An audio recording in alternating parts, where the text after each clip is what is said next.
Alrighty, folks. Just turning on my TikTok live as well here. Everybody here? Can everybody hear me? Everybody see me?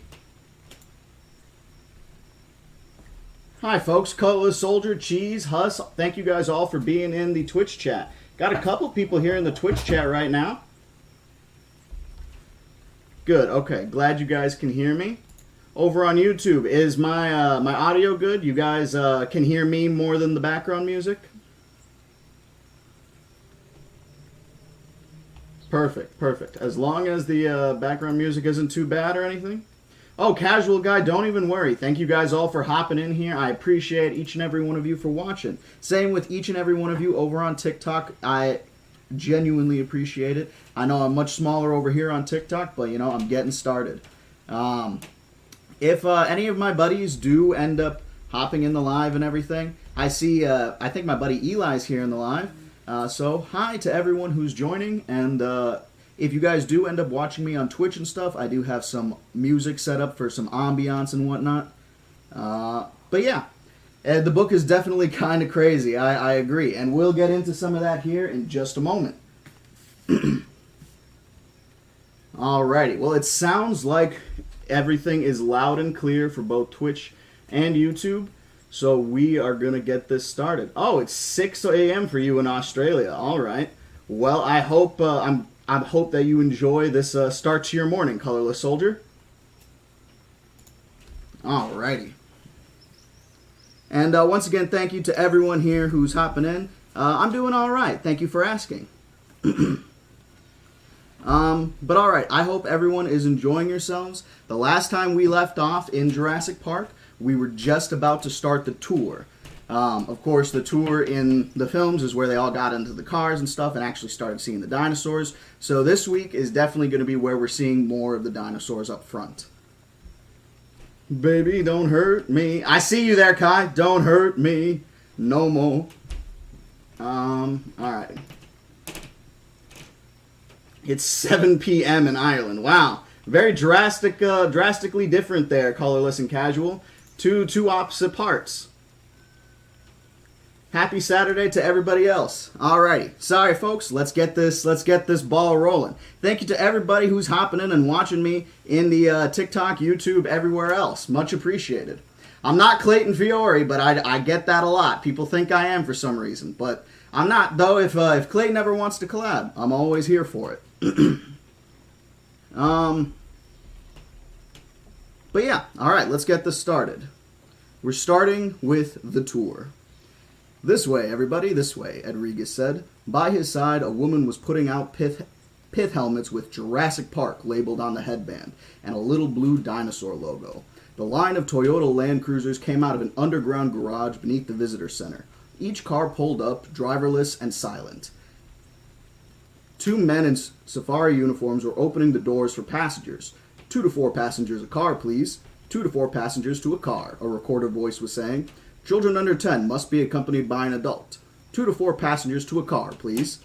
Tim watched as Grant, Sattler, and Malcolm got into the first Land Cruiser with the lawyer, Gennaro, however you want to pronounce it. A lot of people seem to have different pronunciations for Gennaro, but, you know. Oh, I heard a little notification bell there. Denise, thank you for subscribing, and GMB, thank you for subscribing. Much appreciated. Thank you all for hopping in here. It's a great book, man. I 100% agree. It's fantastic. So if you guys haven't picked up a copy for yourself, definitely recommend it. Otherwise, you can just be here and read it with me. Oh, that's why I'm having a bit of a harder time. I need my extra light source. Give me 1 second here, folks. I was like, man, this seems harder to read than it's been previously. Just got to plug in. Oh, the lamp's already plugged in. Perfect. There we go. Extra light helps out tremendously.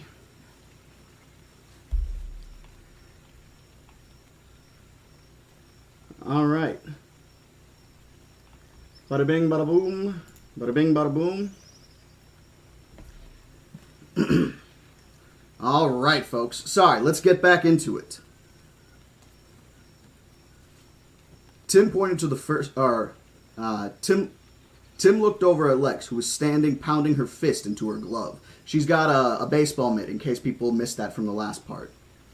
Tim pointed to the first car and said, "Can I go with them?" "I'm afraid they have some things to discuss," Rodriguez said. "Technical things." "I'm interested in technical things," Tim said. "I'd rather go with them." "Well, you'll be able to hear what they're saying," Rodriguez said. "We'll have a radio open between the cars." The second car came up, and Tim and Lex got in, and Rodriguez followed. "These are electric cars," Rodriguez said, "guided by a cable in the roadway." It's amazing the things that technology is capable of doing, you know what I mean? I wear the dino mask because I would rather people not, see my face. I just kind of like my privacy to a certain degree. I apologize for the ads, folks. I try to run less ads just so that way, it's not overclogged or anything like that. Sorry about that. Thank you to everybody who's saying they enjoy my videos and whatnot. I very, very much appreciate it.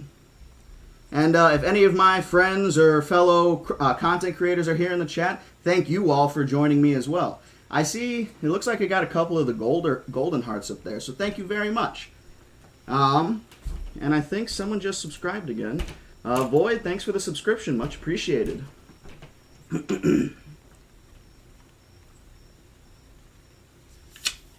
Tim was glad he was sitting in the front seat, because mounted in the dashboard were two computer screens and a box that looked to him like a CD-ROM. That was a laserdisc player controlled by a computer. There was also a portable walkie-talkie and some kind of radio transmitter. There were two antennas on the roof and some odd goggles in the mat pocket. The men shut the door of the Land Cruisers, and the car started off with an electric hum. Up ahead, the three scientists and Gennaro were talking and pointing, clearly excited. Rodriguez said, "Let's hear what they're saying." An intercom clicked. "I don't know what the hell you think you're doing here," Gennaro said over the intercom. He sounded very angry. "I know quite well why I'm here," Malcolm replied. "You're here to advise me, not play goddamn mind games. I've got 5% of this company and a responsibility to make sure that Hammond has done his job responsibly. Now you goddamn come here." Rodriguez pressed the intercom button and said, "In keeping with the non-polluting policies of Jurassic Park, these lightweight electric Land Cruisers have been specially built for us by the Toyota in Osaka. Eventually we hope to drive among the animals, just as they do in African game parks. But for now, sit back and enjoy the self-guided tour." He paused. "And, by the way, we can hear you back here in the second car." "Oh, Christ," Gennaro said. "I have to be able to speak freely. I didn't ask for these damn kids to come." Rodriguez smiled blindly and pushed a button. "We'll just begin the tour, shall we?" So, clearly, there's a bit of tensions. If you guys missed it last time, Gennaro was not happy that Hammond invited his grandkids to the island, because obviously it poses a bunch of severe risks, especially with all the potential safety issues that are currently going on with the islands. My favorite dinosaur by far is Giganotosaurus, folks. If it is your bedtime, then most definitely you can consider this your bedtime story. Lego Jurassic World is super fun. Alright. They heard a fanfare of trumpets, and the interior screams flashed, "Welcome to Jurassic Park." A sonorous voice said, "Welcome to Jurassic Park. You are now entering the lost world of the prehistoric past, a world of mighty creatures long gone from the face of the earth, which you are privileged to see for the first time." "That's Richard Kiley," Rodriguez said. "We spared no expense." So, funnily enough, the spared no expense line wasn't even Hammond's originally. In the book here, it's said by Rodriguez, which is basically like Hammond's assistant. Like, don't get me wrong, he's supposed to be the public relations manager, but he's basically turned into Hammond's glorified assistant in the book. Sorry, I'm trying to keep my mask level and everything so I can still present the book. The Land Cruiser passed through a grove of low, stumpy palm trees. Richard Kiley was saying, "Notice, first of all, the remarkable plant life that surrounds you. Those trees to your left and right are called cycads, the prehistoric predecessors of palm trees. Cycads were a favorite food of the dinosaurs. You can also see..." Okay, I apologize to all the people who are plant nerds here. You can also see the Benetitelians, and ginkgos. The world of the dinosaurs included more modern plants such as pine and fir trees and swamp cypresses, and you'll see those as well. The land cruisers moved slowly among the foliage. Tim noticed the fences and retaining walls were screened by greenery to heighten the illusion of moving through a real jungle. So obviously they take some precautions and measures to make sure that people feel immersed, which, can you blame them? They're a park. That's what they're here for, after all. Thank you for the couple gifts over here on TikTok, the roses and such. Much appreciated. I hope you guys enjoy the show. Don't you mean extinct? I see you folks chatting over in the YouTube. You haven't missed too much yet, just a couple pages into the newest chapter, which started the tour. We imagine the world of dinosaurs, said Richard Kiley's voice, as a world of huge vegetarians eating their way through the giant swampy forests of the Jurassic and Cretaceous world 100 million years ago. But most dinosaurs were not as large as people think. The smallest dinosaurs were no bigger than a house cat, and the average dinosaur was about the size of a pony. We are going to first visit one of these average-sized animals called Hypsilophodonts. If you look to your left, you may catch a glimpse of them now. Everyone in the cars looked left. And we're going to pause here real quick just to talk about that. Hypsilophodonts are somewhat of a contentious group of animals, just because there's a lot of debate and we're not clear on a lot of their relationships, unfortunately. So it's a very contentious group, and they'll use the terms Hypsilophodont and Othnielia a lot throughout the course of this book. Not always the most accurate these days, but again, it's because we have a better understanding of the phylogenetic trees and the relationships between these animals versus when this book came out in 1990. Hold your horses there, Gorilla Glue. I ain't doing all that. I don't know about all that, matey. Yeah, you're letting Prof get too much in your head. Prof's getting to you.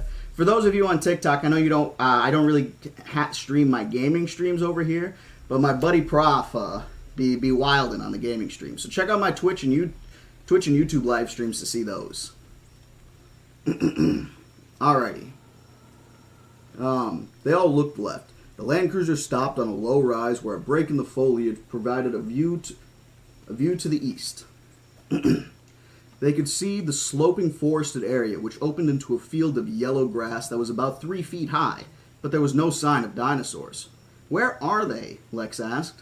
Tim looked at the dashboard. The transmitter lights blinked and the CD-ROM whirred. Obviously, the disc was being accessed by some automatic system. He guessed that the same motion sensors that tracked the animals also controlled the screens in the Land Cruisers.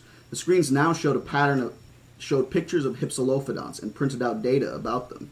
The voice said, Hypsilophodonts are the gazelles of the dinosaur world, small and quick animals that once roamed everywhere in the world, from England to Central Asia to North America. We think that these dinosaurs were so successful because they had better jaws and teeth for chewing plants than their contemporaries did. In fact, the name Hypsilophodontid means high-ridged tooth, which refers to the characteristic self-sharpening teeth of these animals. You can see them in the plains directly ahead, and also perhaps in the branches of the trees. In the trees, Lex said? Dinosaurs in the trees? Tim was scanning with binoculars, too. To the right, he said, and halfway up the big green trunk. In the dappled shadows of the tree, a motionless, dark green animal about the size of a baboon stood on a branch. It looked like a lizard standing on its hind legs, and it balanced itself with a long, drooping tail. That's an Othnielia, Tim said. The small animals you see are called Othnielia, the voice said, in honor of the 19th century dinosaur hunter Othniel Marsh of Yale. His name is actually Othniel Charles Marsh, who was one of the he was one of the people in the Bone Wars, one of the two major folks. Mr. Faze, I don't know your name off the top of my head. I'm sorry.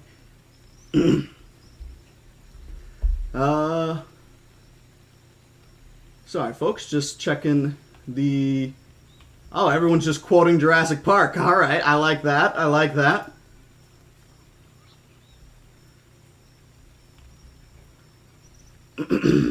All right, getting back into it. Sorry, folks. A little hot in here.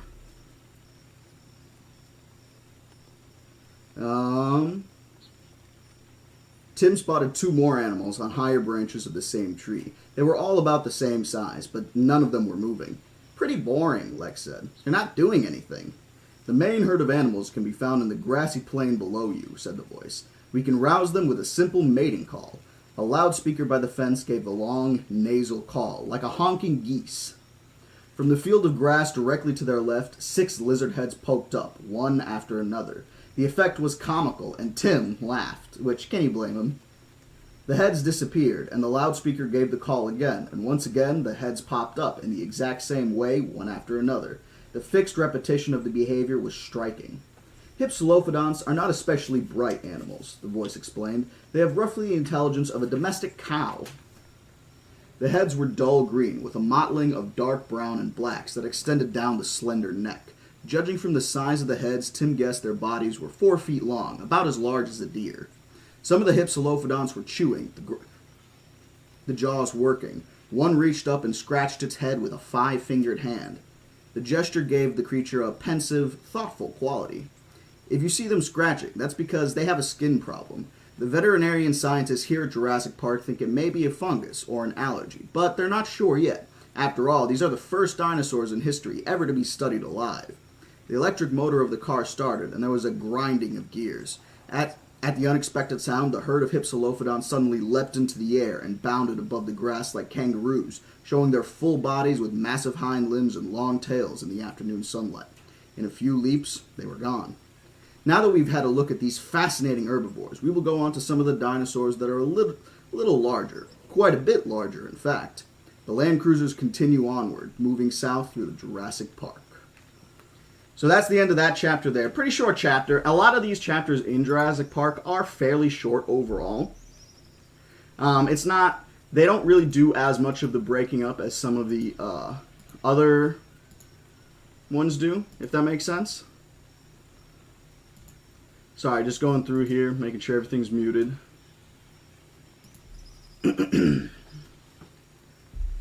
Sorry about that. So the next one is Control. That's the next chapter. Gears are grinding, John Arnold said in the darkened control room.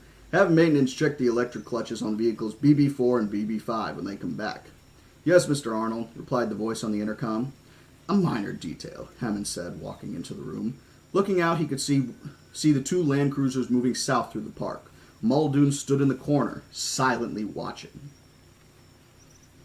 Arnold pushed his chair back from the central console at the control room. There are no minor details, Mr. Hammond, he said, and he lit another cigarette. Nervous at most times, Arnold was especially edgy now. He was only too aware that this was the first time visitors had actually toured the park. In fact, Arnold's team didn't often go into the park. Harding, the vet, sometimes did. The animal handlers went into the individual feeding houses, but otherwise they watched the park from the control room, and now, with visitors out there, he worried about 100 details. John Arnold was a systems engineer who had worked on the Polaris submarine missile in the late 1960s, until he had his first child and the prospect of making weapons became too distasteful. Meanwhile, Disney had started to create amusement park rides of great technological sophistication, and they employed a lot of aerospace people to do so. Arnold helped build Disney World in Orlando and had gone on to implement major parks at Magic Mountain in California, Old Country in Virginia, and Astro World in Houston. His continuous employment at parks had eventually given him somewhat of a skewed view of reality. Arnold contended, only half-jokingly, that the entire world was increasingly described by the metaphor of the theme park. Paris is a theme park, he once announced after a vacation, although it's too expensive and the park employees are unpleasant and sullen. For the past 2 years, Arnold's job had been to get Jurassic Park up and running. As an engineer, he was accustomed to long time schedules. He often referred to the September opening, by which he meant September of the following year, and as the September opening approached, he was unhappy with the progress that had been made. He knew from experience that it sometimes took years to work out the bugs of a single park ride, let alone get a whole park running properly. You're just a worrier, Hammond said. I don't think so, Arnold said. You've got to realize, from an engineering standpoint, Jurassic Park is by far the most ambitious theme park in history. Visitors will never think about it, but I do. He ticked the points off all his fingers. First, Jurassic Park has all the problems of an amusement park: ride, maintenance, control, transportation, food handling, live accommodations, trash disposal, and security. Second, we have all the problems of a major zoo: care for the animals, health and welfare, feeding and cleanliness, protection from insects, pests, allergies, and illnesses, maintenance of barriers, and all the rest. And finally, we have the unprecedented problem of caring for a population of animals that no one has ever tried to maintain before. So, don't get me wrong, they kind of show John Arnold in the film having some kind of skewed sense of reality over the whole situation. I mean, John Arnold is Sam Jackson's character in Jurassic Park. And obviously he definitely has a bit of a skewed sense of reality just because of, well, I mean, just his job overall. And it really kind of exemplifies that in the book. A lot of the characters that we don't spend too much time with in the film get really fleshed out in the novels. So, here's some more info on that. Where was I? Oh, it's not as bad. Oh, sorry, folks. Oh, it's not as bad as all that, Hammond said. Yes, it is. You're just not here to see it. The tyrannosaurs drink the lagoon water and sometimes get sick, and we aren't sure why. The Triceratops females kill each other in fights for dominance and have to be separated into groups smaller than 3. We don't know why. The Stegosaurus frequently gets blisters on their tongue and diarrheas for reasons no one yet understands. And even though we've lost 2 Hypsilophodonts Hypsilophodonts get skin rashes, and the Velociraptors... Let's not start on the Velociraptors, Hammond said. I'm sick of hearing about the Velociraptors, how they're the most vicious creatures anyone has ever seen. They are, Muldoon said in a low voice. They should all be destroyed. You wanted to fit them with radio collars, Hammond said, and I agreed. Yes, and they promptly chewed the collars off. But even if the raptors never got free, Arnold said, I think we have to accept that Jurassic Park is inherently hazardous. Oh, balls, Hammond said. Whose side are you on anyways?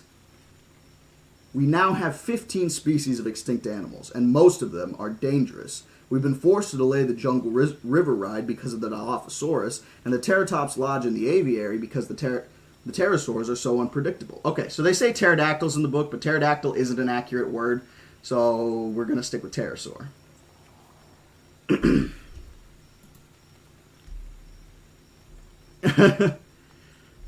I see. Oh, hi, Dr. Nightmare. Thanks for hopping in. It's nice to see you. Happy to have you join us once again. Yeah, you hear him. A lot of... Muldoon's kind of right. The raptors are, in the book particularly, and film, are very dangerous creatures. These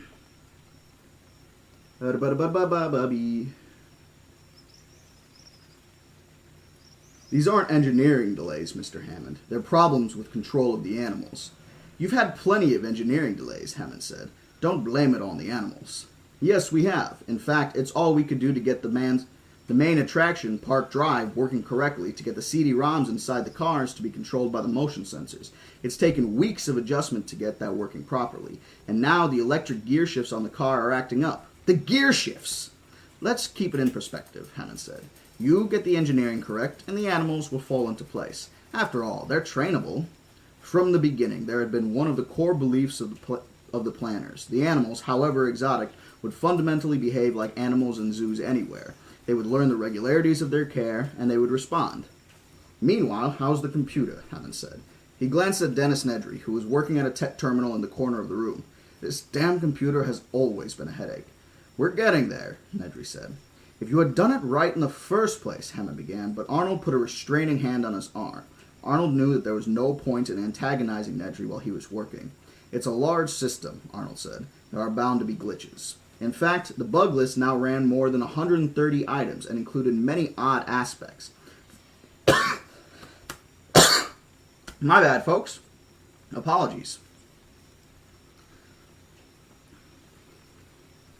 For example, the animal feeding program reset itself every 12 hours, not every 24 hours, and would not record feeding on Sundays. As a result, the staff could not accurately measure how much the animals were eating. The security system, which controlled all the security card-operated doors, cut out whenever main power was lost and did not come back on with auxiliary power. The security program only ran with main power. The The physical conservation program, intended to dim the lights after 10 p.m., only worked on alternate days of the week. The automated fecal analysis, called AutoPoop, designed to check for parasites in the animal's stools, invariably recorded all specimens as having the parasite Phygostormum venusolum, and although none did, the program then automatically dispensed medication into the animal's food. If the handlers dumped the medication out of the hoppers to prevent it being dispensed, an alarm sounded which could not be turned off. And so it went, page after page of errors. When he had arrived, Dennis Nedry had been under the impression that he could make all the fixes himself over the weekend. He had paled when he saw the first listing. Now he was calling his office in Cambridge, telling his staff programmers they were going to have to cancel their weekend plans and work overtime until Monday. And he had told John Arnold that he would need to use every telephone link between Isla Nublar and the mainland just to transfer program data back and forth to his programmers. While Nedry worked, Arnold punched up new windows in his own monitor. It allowed him to see what Nedry was doing at the corner console. Not that he didn't trust Nedry, but Arnold just liked to know what was going on. He looked at the graphics display on his right-hand console, which showed the progress of the electric land cruisers. They were following the river just north of the aviary and the Ornistian paddock. So, obviously, this is just kind of all set up, right? We're learning what's going on, we're getting familiar with our characters, and we're seeing things in perspectives that we don't see in the movie, right? We're with John Arnold in this scene. We see what he experiences, and it kind of gives us that extra depth that we just don't get out of the film, unfortunately. Molly Deaton, thanks for subscribing. Much appreciated. Oh, we're not there yet. We're not there yet, Colorless Soldier, but we'll get there. We don't want to do spoilers. Womp womp. Alrighty. If you look to your left, the voice said, you will see the dome of the Jurassic Park aviary, which is not yet finished for visitors. Tim saw sunlight glinting off aluminum struts in the distance, and directly below is our Mesozoic jungle river, where, if you are lucky, you might just catch a glimpse of a very rare carnivore. Keep your eyes peeled, everyone. Inside of the Land Cruisers, the screens showed a bird-like head topped with a flaming red crest, but everyone in Tim's car was looking out the windows. The car was driving along the high ridge, overlooking a fast-moving river below. The river was almost enclosed by dense foliage on both sides.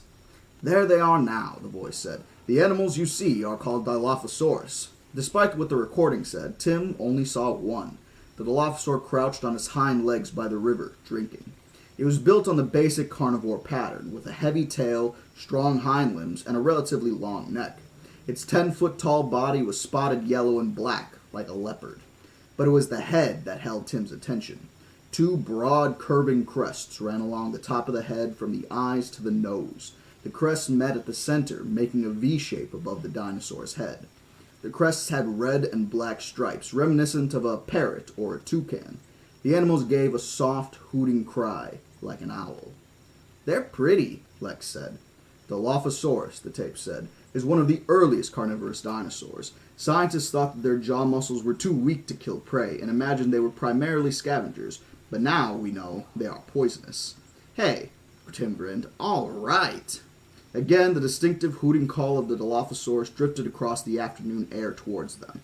So Dilophosaurus, it was a prominent theory that their jaws were weak. For a long time, it wasn't thought that they were really particularly hunters or anything like that. However, more recent research and studies in, more recent times have shown us that they were probably fairly efficient carnivores, actually, and more than likely the dominant predator of their time period. They were one of the largest carnivorous dinosaurs that appeared early on, and they kind of really held a solid dominion. So I'm not really, I can't remember why they thought it was weak. I think it's something to do with the structure of the jaw, probably the rosette near the tip of the jaw. If you guys aren't sure, rosettes are something that's like really common, especially in animals like Spinosaurus, where it's almost like a divot near the front of their jaw, creating kind of like a... So the jaw's going like this, and then it kind of curves up suddenly, and then curves back out. Dilophosaurus has this notch. Spinosaurs have this notch. Pretty much all Spinosaurs have this notch. In Spinosaurs, it's called a rosette. I don't know if that same term is applicable to, Dilophosaurus. But I'm going to call it a rosette. Ahoy to everybody joining and hopping in. Much appreciated to everyone who's watching. Thank you all very much. I see a few folks hopping in here for the first time, so thank you everybody who's hopping into my other platforms, and thank you to everybody who's hopping here on TikTok too. I appreciate each and every one of you. Let's continue. Okay. Hey, Tim Grant. All right. Again, the distinctive hooting call of the Dilophosaurus drifted across the afternoon air towards them. Lex shifted uneasily in her seat. Are they really poisonous, Mr. Regas? Don't worry about it, Ed Regas said. But are they? Well, yes, Lex. Along with such living reptiles as Gila monsters and rattlesnakes, Dilophosaurus secretes a hemotoxin from glands in its mouth. Unconsciousness follows within minutes of a bite. The dinosaur will then finish the victim off at its leisure, making Dilophosaurus a beautiful but deadly addition to the animals you see here at Jurassic Park. Another thing, they will refer to Dilophosaurus venom as poison throughout the novel, but by the definition, I don't think it is poison. I think it would technically be considered venom. I'm not sure off the top of my head. I know venom is usually injected into the bloodstream and stuff like that. Spectre, thank you very much for the donation. Much appreciated. Can I get some W's for Spectre? And I try. I mean, I love Dilophosaurus. It's one of my favorite animals. I mean, honestly, I just feel like Dilophosaurus is a very misunderstood animal because of Jurassic Park and just similar things to Jurassic Park that have shown us a very, very different creature than, you know, what it actually was. But thank you so much once again, Spectre. Give me some W's for Spectre in every chat I got here. Much appreciated for that. Alrighty. Anywho, gotta continue. But again, thank you very much, Spectre. And I'll try to do my best on keeping up with my knowledge. Okay. Along with such living reptiles as the Gila monster and rattlesnakes, Dilophosaurus secretes a hemotoxin from glands in its mouth. Unconsciousness follows within minutes of a bite. The dinosaur will then finish the victim off at its leisure, making Dilophosaurus a beautiful but deadly addition to the animals you see here at Jurassic Park. The Land Cruiser turned a corner, leaving the river behind. Tim looked back, hoping for a last glimpse of the Dilophosaur. This was amazing. Poisonous dinosaurs? He wished he could stop the car, but everything was automatic. He bet Dr. Grant wanted to stop the car too.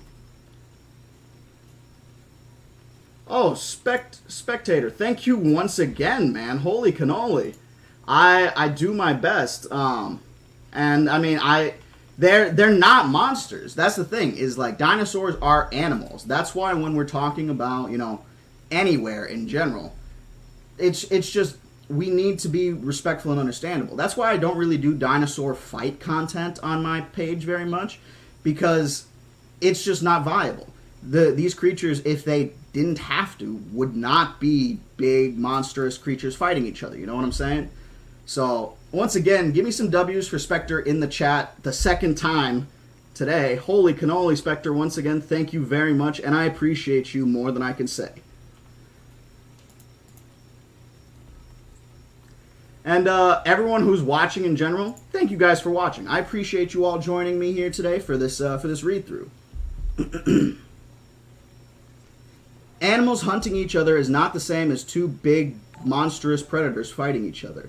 And don't get me wrong, again, two big, like, predators might fight for whatever reason here or there, but they're not just monsters that will fight each other for no reason at all. And that's something that I really try to portray on my channel, which is why I don't really do dinosaur fight content, especially on creatures that didn't even live together in the same time period. It's just not viable, and I feel like it's dishonest to speak about stuff like that. Especially when, like, we don't know for sure. A lot of that stuff is individualistic. Exactly, Spectre. They're just acting as they're born to act. They're animals. And yo, Spectre, what are you doing, man? Thank you again. Jesus. Holy crap, man. You're killing me with kindness over here. Again, once again, W for Spectre. Like, for real.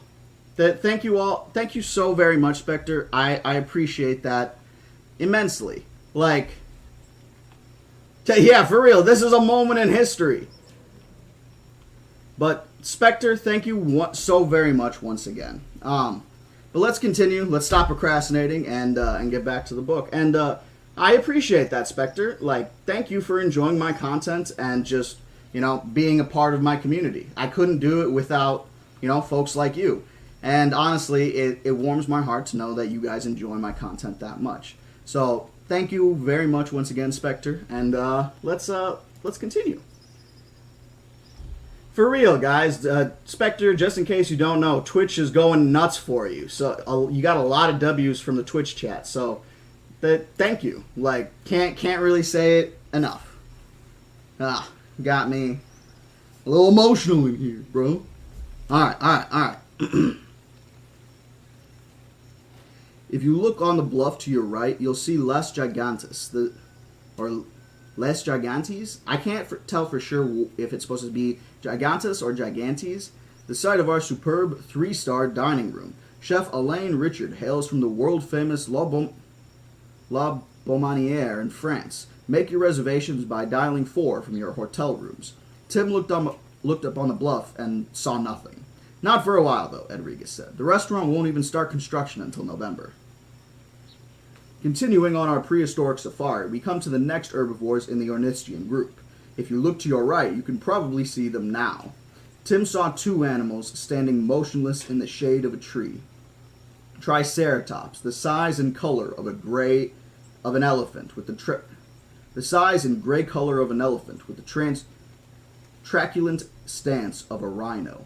The horns above each eye curved 5 feet into the air, looking almost like inverted elephant tusks. A third rhino-like horn was tucked under the nose, was located near the nose, and they had a beaky snout of a rhino. Unlike other dinosaurs, the boy said, Triceratops serratus can't see well. They're nearsighted like the rhinos of today and tend to be surprised by moving objects. They'd charge our car if they were close enough to see it. But relax, folks. We're safe enough out here. And that's actually very true of rhinos. Rhinos are like half blind. They can barely see and don't do too well with things that move very fast in front of them. And they get a little annoyed. So that's a very common thing. If you guys have ever seen Casual Geographics videos, that's probably something you've heard before.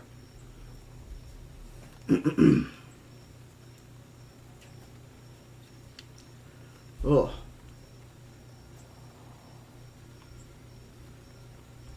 Yeah, for real. W's, guys. I know you guys get a little bit of a delay over on YouTube for whatever reason, but for real. Major W's. Triceratops have fan-shaped crests behind their heads. It's made of solid bone and is very strong. These animals weigh about 7 tons each. Funnily enough, back then this might have been a slight overestimate for Triceratops, but nowadays 7 tons is actually a pretty good weight estimate overall. The animals weigh about 7 tons each. Despite their appearance, they're actually quite docile. They know their handlers, and they'll allow themselves to be petted by them. They particularly like to be scratched in the hindquarters. Why don't they move? Lex said. She rolled down her window. Hey, dinosaurs! You stupid dinosaurs! Move! Don't bother the animals, Lex, Rodriguez said. Why? It's stupid. It's just sitting there like a picture in a book, Lex said. The voice was saying, easygoing monsters from a bygone world would stand in sharp contrast to what we all will see next. The most famous predator in the history of the world, the mighty tyrant lizard known as Tyrannosaurus Rex. Good, Tyrannosaurus Rex, Tim said. I hope he's better than these bozos, Lex said, turning away from the Triceratops, and the Land Cruiser rumbled forward. Also, Lex, that was probably Lex's most iconic line in this book. I get she's being annoying, 100%. I 100% know she is. But she literally goes, I hope the T-Rex is better than these bozos. Like, come on. You can't tell me that's not funny. Uh-oh. I spilled my water. Gosh dang it. Hold on 1 second, chat. Un momento.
Alright, live scene.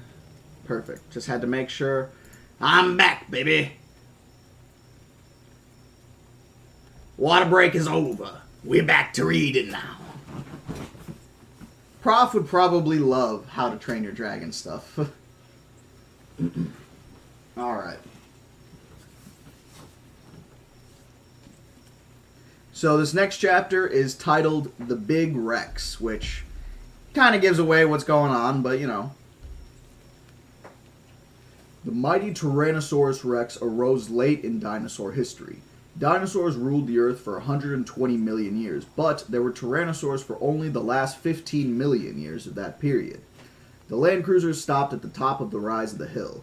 They overlooked a forested area sloping down to the edge of the lagoon. The sun was falling to the west, sinking into the misty horizon. The whole landscape of Jurassic Park was bathed in soft light with lengthening shadows. The surface of the lagoon rippled in pink crescents. Farther south, they saw the graceful necks of the Camarasaurus. They calling them Camarasaurus? So they've called the sauropods 3 different names now. They called them Apatosaurus, Brontosaurus, and now Camarasaurus, which is not right. They're one or the other. I'm going to go with the assumption that they're Apatosaurus because that's what they usually refer to, and they say Brontosaurus is a misnomer in the book. So I'm going to say that they believe it's Apatosaurus, and we'll stick with that, even if they call it other dinosaurs like Camarasaurus. Standing at the water's edge, their bodies mirrored in the moving surface. It was quiet, except for the soft drone of cicadas. As they stared out at the landscape, it was possible to believe that they had really been transported millions of years back in time to a vanished world. It works, doesn't it? They heard Ed Regas say over the intercom. I like to come here sometimes in the evening and just sit. Which, alright, Regas is so real for that. You can have whatever opinion you want on Regas and Gennaro and all them. Regas is so real for that. Just coming up on the hill and sitting and watching the dinosaurs. That's an experience. I would love that. Regas was living for a bit. Grant was unimpressed. Where's the T-Rex? Good question. You often see the little one down in the lagoon. The lagoon stocks, so we have fish in there. The little one has learned to catch the fish. Interesting how he does it. He doesn't use his hands at all, but he ducks his whole head under the water, like a bird. The little one? The little T-Rex. He's a juvenile, 2 years old, and about a third grown now. Stands about 8 feet high, weighs 1.5 tons. The other one's a full-grown Tyrannosaurus, but I don't see him at the moment. Maybe he's hunting the Apatosaurs, Grant said. Regas laughed, his voice tiny over the radio. He would if he could, believe me. Sometimes he stands by the lagoon and just stares at those animals and wiggles those little forearms of his in frustration. But the T-Rex territory is completely enclosed with trenches and fences. They're disguised from view, but believe me, he can't go anywhere. Then where is he? Hiding, Regas said. He's a little shy. Shy? Malcolm said. Tyrannosaurus Rex is shy? Well, he conceals himself as a general rule. You almost never see him out in the open, especially in daylight. Why is that? We think it's because he has sensitive skin and sunburns easily. Malcolm began to laugh. Grant sighed. You're destroying a lot of illusions. I don't think you'll be disappointed, Regas said. Just wait. They heard a soft bleating sound, and in the center of a field, a small cage rose up into view, lifting on hydraulics from underground. The cage had slid down, and a goat remained tethered in the center of the field, bleating plaintively. Any minute now, Regas said again, and they all stared out the window. Obviously, y'all know what's coming next. Yes, for some of you who don't know, there is a juvenile T-Rex in the novels, yep. It's not in the film at all, I'm assuming to make it easier, but yeah. The film doesn't have it, but the novel has juvenile T-Rex. So it's not a baby, like in the second Jurassic Park movie, but it's a juvenile. A legitimate juvenile. This is basically like a almost teenage T-Rex, I'd say, like equivalent to human years. Look at them, Hammond said, watching the control room monitor. Leaning out of the windows, so eager, they can't wait to see it. They have come for the danger. That's what I'm afraid of, Muldoon said. He twirled the keys on his finger and watched the Land Cruiser tensely. This was the first time the visitors had toured Jurassic Park, and Muldoon shared Arnold's apprehension. Robert Muldoon was a big man, 50 years old with a steel-gray mustache and deep blue eyes. He was raised in Kenya, and he spent most of his life as a guide for African big-game hunters, as his father had before him. But since 1980, he had worked principally for conservation groups and zoo designers as a wildlife consultant. He had become well known. An article in the London Sunday Times had said, "What Robert Trent Jones's golf course Robert Muldoon is to zoo, a designer of unsurpassed knowledge and skill." So obviously, Muldoon's really good at what he does. In 1986, he had done some work for a San Francisco company that was building a private wildlife park on an island in North America. Muldoon had laid out the boundaries for different animals, defining a space and habitat requirement for lions, elephants, zebras, and hippos, identifying which animals could be kept together and which had to be separated. At the time, it had been a fairly routine job. He had been more interested in an Indian park called Tiger World in southern Kashmir, India.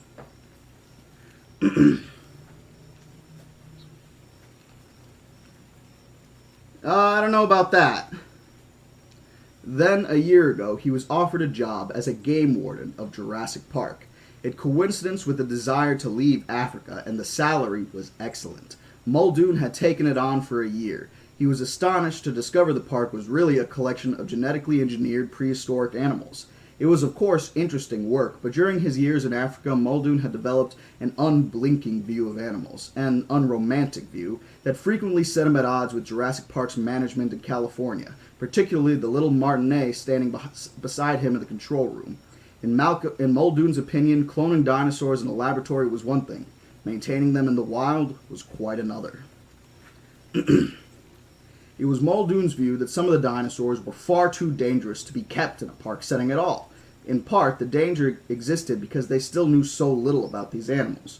For example, nobody ever expected the Dilophosaurus to be poisonous until they were observed hunting indigenous rats on the island, biting the rodents and then stepping back to wait for them to die. And even then, nobody suspected the Dilophosaurus could spit until one of the handlers was almost blinded by spitting venom. After that, Hammond had agreed to study the Dilophosaur venom, which was found to contain 7 different toxic enzymes. It was also discovered that the Dilophosaurus could spit a distance of 50 feet. Since this raised the possibility that a guest in a car might be blinded, management decided to remove the poison sacs. The vets had tried twice on 2 different animals without success. No one knew where the poison was being secreted, and no one would ever know until an autopsy was performed on a Dilophosaurus, and management would not allow one to be killed. Muldoon worried even more about the velociraptors. They were instinctive hunters, and they never passed up prey, like cats. They killed even when they weren't hungry. They killed for the pleasure of killing. They were swift, strong runners and astonishing jumpers. They had lethal claws on all 4 limbs, and one swipe of a forearm would disembowel a man, spilling his guts out on the floor. And they had powerful tearing jaws that ripped flesh instead of biting it. They were far more intelligent than the other dinosaurs, and they seemed to be natural cage breakers. Every zoo expert knew that certain animals were especially likely to get free of their cage. Some, like monkeys and elephants, could undo cage doors. Others, like wild pigs, were unusually intelligent and could lift fasteners with their snouts. But who would suspect that the giant armadillo was a notorious cage breaker? Or the moose? Yet a moose was almost as skillful with its snout as an elephant is with its trunk. Moose were always getting free, and they had a talent for it, and so did the velociraptors. Raptors were at least as intelligent as chimpanzees, and like chimpanzees, they had agile hands that could enable them to open doors and manipulate objects. They could escape with ease, and as Muldoon had feared, one of them finally escaped, it killed 2 construction workers and maimed a third before being recaptured. After that episode, the visitor lodge had to be reworked with heavy barred gates, a high perimeter fence, and tempered glass windows. And the raptor holding pen was rebuilt with electrical sensors to warn of another impending escape.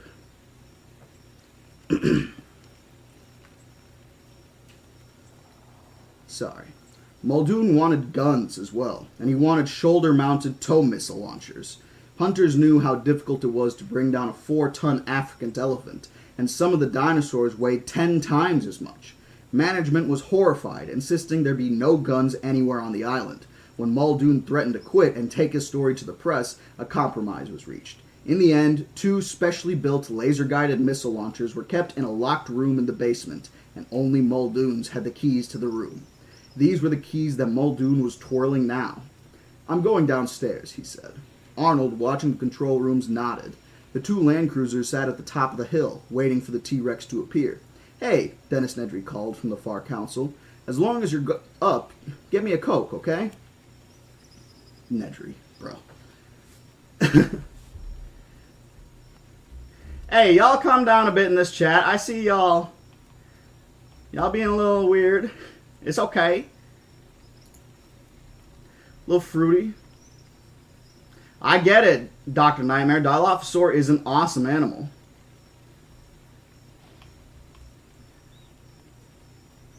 Boo, doo da, doo da,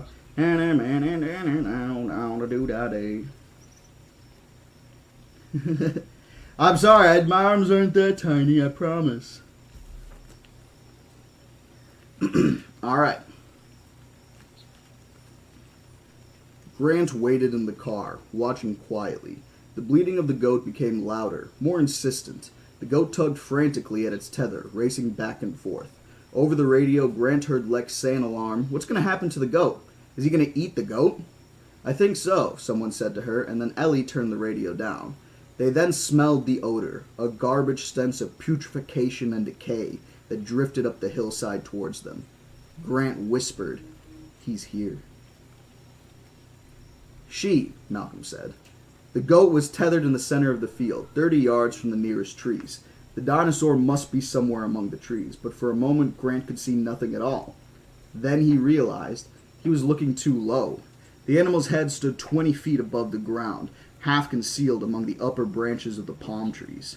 Malcolm whispered, "Oh my God, she's as large as a bloody building."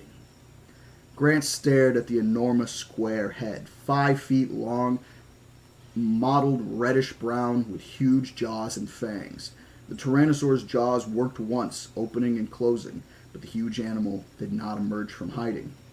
Malcolm whispered, "How long will it wait? Maybe 3 or 4 minutes, maybe." The Tyrannosaur sprang silently forward, fully revealing her enormous body. In 4 bounding steps, she covered the distance to the goat, bent down, and bit it through the neck, and the bleeding stopped. There was silence. Poised over her kill, the Tyrannosaur became suddenly hesitant. Her massive head turned on the muscular neck, looking in all directions. She stared fixedly at the land cruiser, high above on the hill. Malcolm whispered, "Can she see us?" "Oh yes," Riga said on the intercom. "Let's see if she's going to eat in front of us, or if she's going to drag the prey away." The Tyrannosaur bent down and sniffed the carcass of the goat. A bird chirped and her head snapped up, alert, watchful. She looked back and forth, scanning in small jerking shifts. "Like a bird," Ellie said. Still, the Tyrannosaur hesitated. "What is she afraid of?" Malcolm whispered. "Probably another Tyrannosaur," Grant whispered back. Big carnivores like lions and tigers often became cautious after a kill, behaving as if suddenly exposed. 19th century zoologists imagined the animals felt guilty for what they had done, but contemporary scientists documented the effort behind the kill, hours of patient stalking before the final lunge, as well as the frequency of failure. The idea of nature red in tooth and claw was wrong. Most often, the prey got away. When a carnivore finally brought down an animal, it was watchful for another predator who might attack and steal its prize.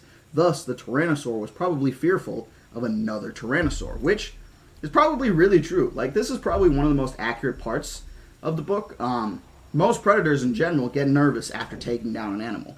They don't just sit there and eat nonchalantly. They guard their kill, protect their kill, and make sure they don't lose those resources that they just acquired. Obviously, it doesn't always work, and some predators can shove other predators off, but the more warning you have, the better of a chance you'll get. Alright. The huge animal bent over the goat again. One great hind limb held the carcass in place as the jaws began to tear the flesh. "She's gonna stay," Regis whispered. "Excellent." The Tyrannosaur lifted her head again, ragged chunks of bleeding flesh in her jaws. She stared at the land cruiser, and she began to chew. They heard the sickening crunch of bones. "Ew," Lex said over the intercom. "That's disgusting." And then, as if caution had finally gotten the better of her, the Tyrannosaur lifted the remains of the goats in her jaw and carried it silently back among the trees. "Ladies and gentlemen, Tyrannosaurus Rex," the tape said. The land cruiser started up and moved silently off through the foliage. Malcolm sat back in his seat. "Fantastic," he said. Gennaro wiped his forehead. He looked pale. You are exactly right there. I see someone said predators fail most hunts. That is completely true. Give me 1 second. I'm sure you guys can hear it in my voice. Getting a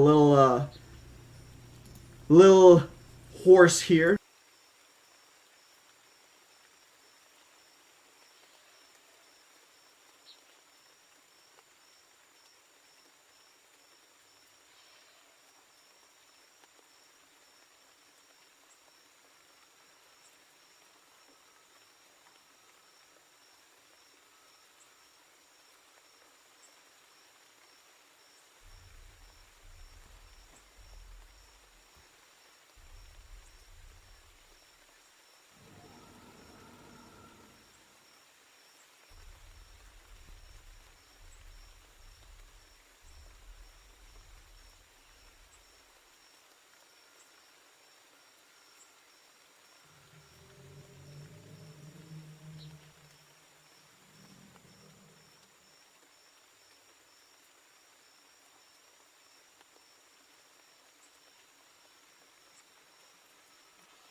Walked back to the live scene. Perfect.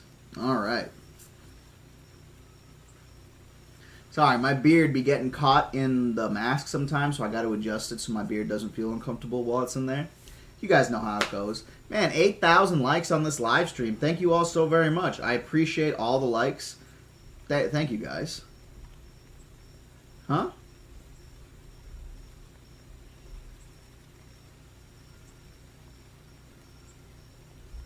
Sorry, it's making me do something here on TikTok. I had to verify so I could stay live or something like that. I wasn't sure, but thank you all so very much for the likes on TikTok. Thank you all for watching me on YouTube and such as well. Let's get back to it. On YouTube and Twitch, I should say. Oh my God. From Phil Swift 2. From the past streams I've missed due to a new 9-to-5 job. Well, holy cannoli. Spectator, I know it sounds like this is from another fan of mine, but give me some major W's for Spectator and Phil Swift too, guys. Holy crap. Thank you all so very much. You're so kind. I can't tell you how much I appreciate that. Oh, hi. Oh, you're over here on Twitch as well. Hi, Phil Swift.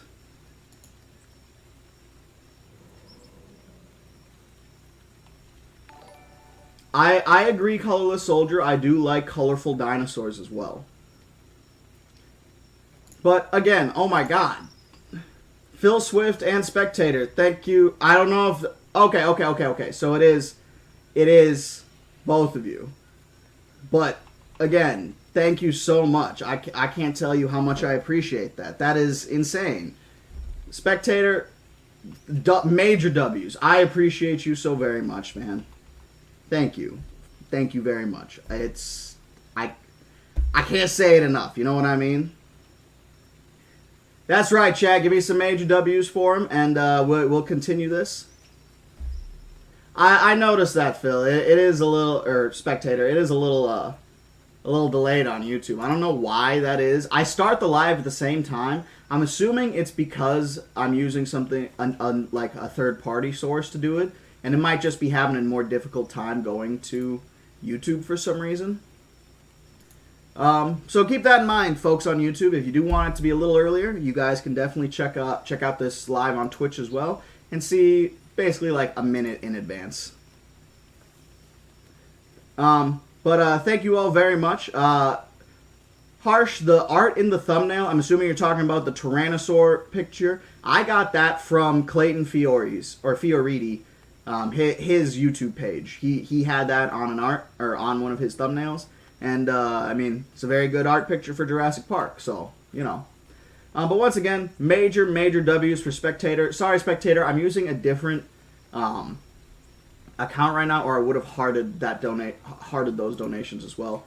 But thank you so very much. I still can't thank you enough. Oh, Spectre, not Spectator. I'm so sorry. So sorry about that, Spectre. My bad. The big one is awesome, and we will be seeing her here very soon, trust you me. Alright. Sorry about that delay, folks. Thank you. Thank you so very much, Phil Swift / Spectre. Much appreciated. Alright. I was too far forward. I was pushing the lamp away. Henry Wu came into the control... this next chapter is, once again, called Control. As you guys might notice throughout the books, there are multiple chapters that are... the names are repeated, basically. You're not wrong, Offensive Gamer. You're not wrong. Henry Wu came into the control room to find everyone sitting in the dark, listening to voices on the radios. Jesus, if an animal like that gets out, Gennaro was saying, his voice tiny on the speaker, there'd be no stopping it. No stopping it, no. Huge, with no natural enemies. My God, think of it. And these are all various people talking. In the control room, Hammond said, "Damn those people. They're so negative." Wu said, they're still going on about an animal escaping. I don't understand. They must have seen by now that we have everything under control. You've engineered the animals and engineered the resort." He shrugged. It was Wu's deepest perception that the park was fundamentally sound, as he believed his paleo-DNA was fundamentally sound itself. Whatever problems might arise in the DNA were essentially point problems in the code, causing a specific problem in the phenotype and an enzyme that didn't switch on, or a protein that didn't fold properly. Whatever the difficulty, it was always solved with a relatively minor adjustment in the next version. Similarly, he knew that Jurassic Park's problems were not fundamental problems. They were not control problems, nothing as basic or as serious as the possibility of an animal escaping. Wu found it kind of offensive to think anyone would believe him capable of contributing to a system where such a thing could even happen in the first place. This is where we start really seeing Wu's hubris take the forefront. Much appreciated to everybody liking over here on the TikTok. That helps me a lot, honestly. I appreciate you all very much. I still gotta say, spectator / Phil, thank you very much. Ba-da-ba-ba. Alright.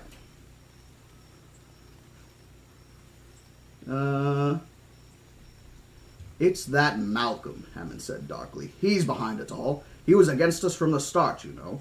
He got his theory that complex systems can't be controlled, and nature can't be imitated.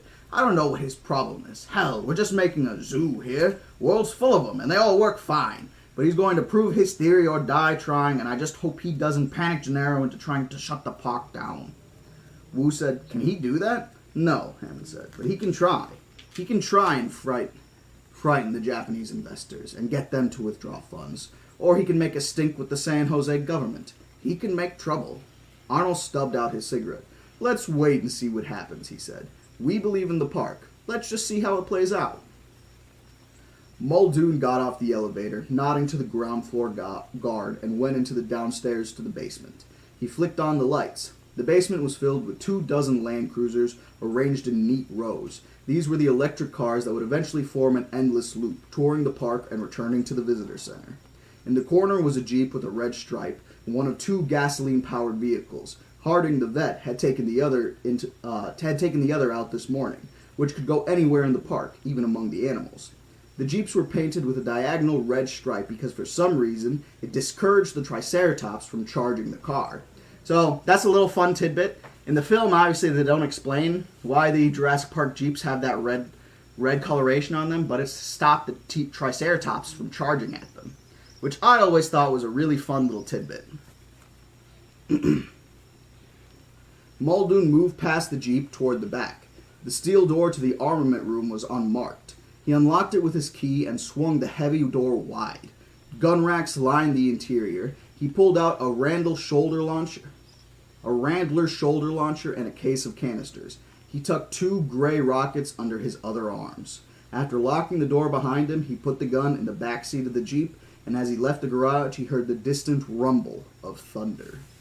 And those of you who've seen the movie, you already know this thunderstorm's coming.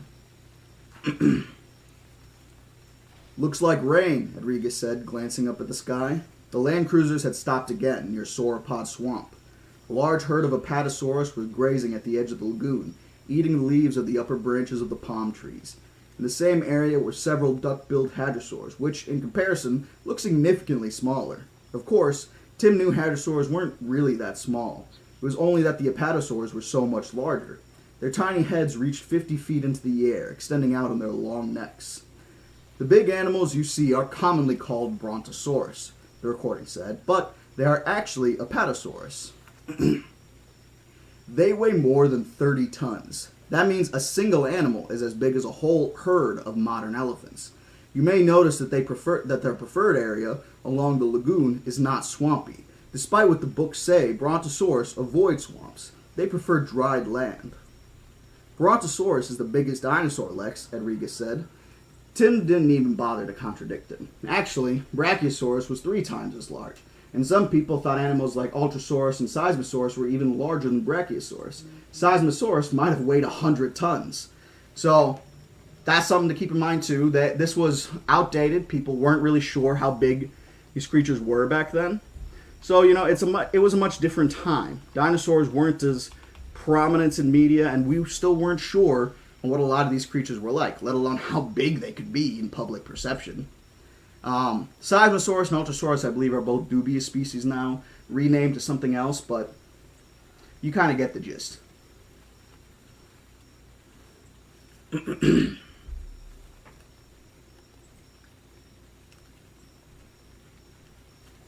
Alongside the Apatosaurus, the smaller Hadrosaurus stood on their hind legs to get at foliage.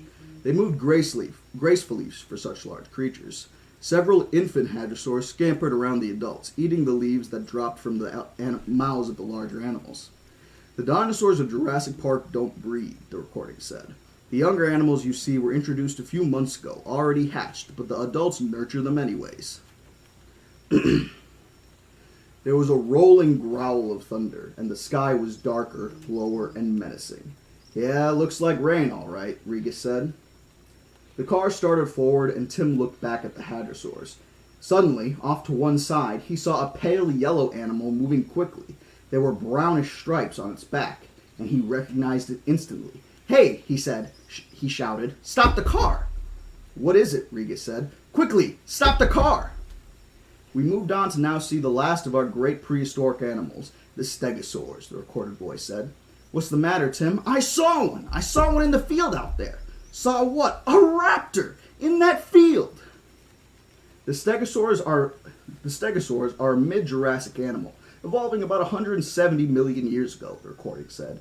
Several of these remarkable herbivores live here in Jurassic Park. "Oh, I don't think so, Tim," Rodriguez said. "Not a raptor." "I did! Stop the car!" There was a babble on the intercom as the news was relayed to Grant and Malcolm. "Tim says he saw a raptor." "Where?" "Back at the field." Ooh, give me 1 second. I was going too fast there. Ooh. Legit sweating in this mask today.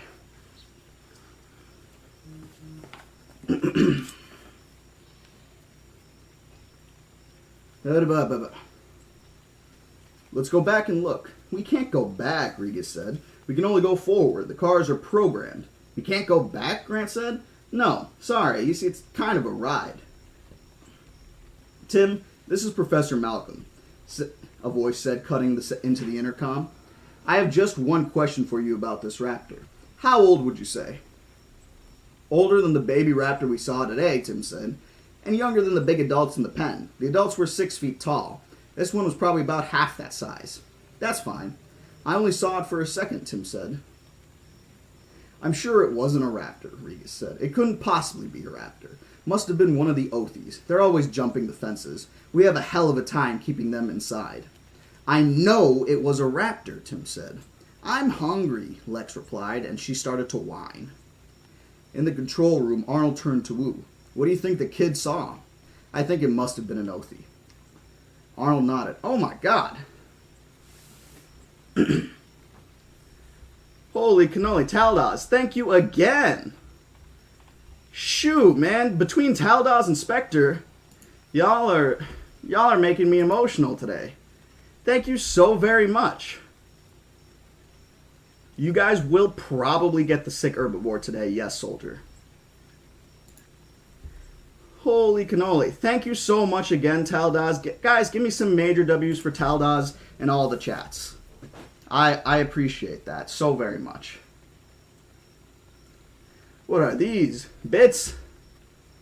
My favorite dinosaur in the book series. Thank you for the bits, Phil Swift / Spectre. Once again, give me some W's for Spectre as well. Holy cannoli. Pinky, this is your first time chatting. Thanks for hopping in here as well. Phil / Spectre, my favorite dinosaur in the book series is Carnotaurus for sure. The Carnotaurus in the Lost World, man, when we get to them, you will see why. Man, it's so good. It's so good and so worth it. Bananon, thank you as well for chatting for the first time. Much appreciated. Let's get some folks chit-chatting in this chit-chat. Once again, thank you so much, Phil Swift / Spectator. Or Spectre. I'm so sorry. I don't know why I keep saying Spectator. I've been playing Baldur's Gate. That's probably why. You get that one little... There's a flask with a Spectator in it, which is like a monster similar to a Beholder. You throw it, and the Spectator pops out and fights. I'm sorry, Spectre. Big W's for Spectre and / Phil Swift. And also for Taldas, because Jesus Christ, y'all are legit making me emotional over here. Golden Soar's top 10 biggest sauropods will be a video in the upcoming months, so keep an eye out for that. Alright. So sorry about that. Alright. The computer was constantly losing and picking up the Othies as they went into the trees and came back down again. What burns me, Hammond said, is that we have made this wonderful park, this fantastic park, and our very first visitors are going through it like accountants, just looking for problems. They aren't experiencing the wonder of it all. That's their problem, Arnold said. We can't make them experience wonder. The intercom clicked and Arnold heard a voice drawl. Ah, John, this is Ann B. over at the dock. We haven't finished offloading, but I'm looking at the storm pattern south of us. I'd rather not be tied up here if this chop gets any worse. Arnold turned to look at the monitor showing the cargo vessel, which was moored at the dock on the east side of the island. He pressed the radio button. How much left to do, Jim? Just the 3 final equipment containers. I haven't checked the manifest, but I assume you can wait another 2 weeks for it. We're not well berthed here, you know, and we are 100 miles offshore. You requesting permission to leave? Yes, John. I want that equipment, Hammond insisted. That's equipment for the labs. We need it. Yes, Arnold said. But you didn't want to put the money in for a storm barrier to protect the pier, so we don't have a good harbor. If the storm gets worse, the ship will be pounded against the dock. I've seen ships lost that way. Then you've got all the other expenses, replacement of the vessel plus salvage to clear your dock, and you can't use your dock until you do. Hammond just gave a dismissive wave. Get them out of there. Permission to leave, Ann B., Arnold said into the radio. See you in 2 weeks, the voice said. On the video monitor, they saw the crew on the docks, casting off the lines. Arnold turned back to the main console bank. He saw the land cruisers moving through the fields of the stream, through the fields of steam. Where are they now? Looks like the southern fields, Arnold said. The southern end of the island had more volcanic activity than the north. That means they should be almost to the Stegos. I'm sure they'll stop and see what Harding is doing. Dude, for real, I gotta say, some very knowledgeable folks in the chat, honestly. Oh, Pinky, you followed as well. Thanks for following on Twitch. Much appreciated, Pinky. And I agree, Taldas, again. It was a great decision to break up the dialogue. I think it's a very clever way of Crichton to do it, to make it seem almost like a continuous conversation, a continuous sentence. Let me see if I can sneak a sip.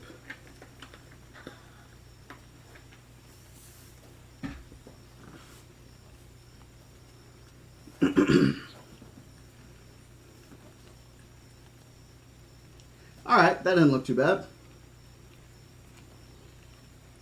This next chapter is called Stegosaur. So, if I think Charmaine was drawing a Stegosaur, so keep that in mind. This one's about Stegosaurs, anyways. What I'm doing here, Zephyr, is I am reading the Jurassic Park novel. This chapter is called Stegosaur. As the land cruiser came to a stop, Ellie Sattler stared through the plumes of smoke at the Stegosaurs. It was standing quietly, not moving. A jeep with a red stripe was parked alongside it. I have to admit, Malcolm said, that's a funny-looking animal. The Stegosaurus was 20 feet long with a huge, bulky body and vertical armor plates along its back. The tail had a dangerous-looking 3-foot spike. 3-foot spikes, multiple. But the neck tapered to an absurdly small head with a stupid-looking gaze, like a very dumb horse.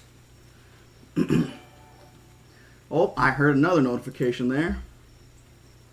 Oh, Phil Swift / Spectre has subscribed. Thank you so very much for the subscription, my man, too. Holy cannoli. Are you rich or something? Jeez. Much appreciated. Very big W's for Phil Swift / Spectre. Once again. Dang, man. Thank you so very much. Bananan as well, and Dultimate. Thank you guys for following, too.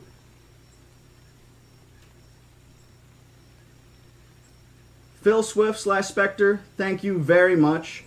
And I can't say it enough. I appreciate you. Like, that is insanity, but also amazing. I couldn't do this without folks like you. Thank you so very much.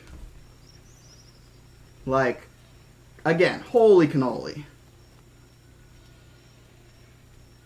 You're not wrong. That's actually, so fun fact, for those of you who can't see the Twitch chat, Stegosaurus means roof lizard because they thought it was a turtle when it was first discovered. And they thought what they were looking at when they were looking at the plates were actually scoots of a turtle.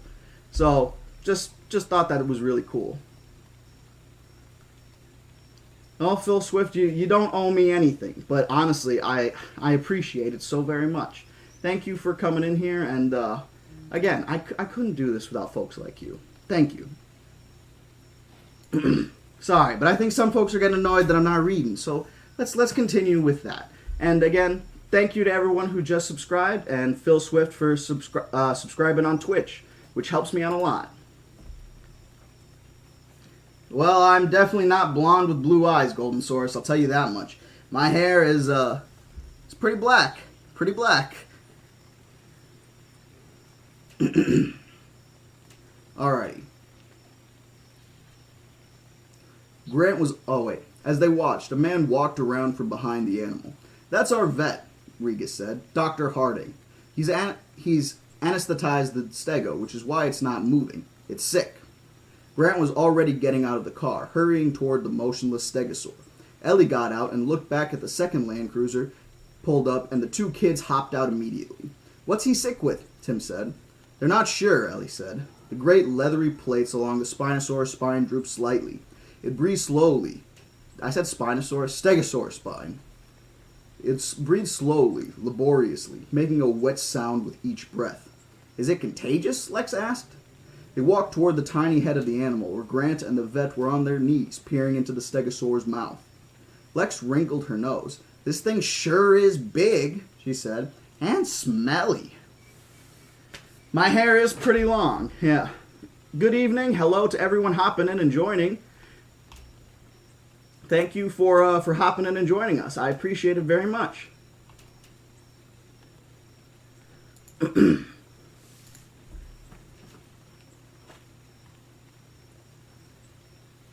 Yes, it is. Ellie had already noticed the stegosaur had a peculiar odor, like rotting fish.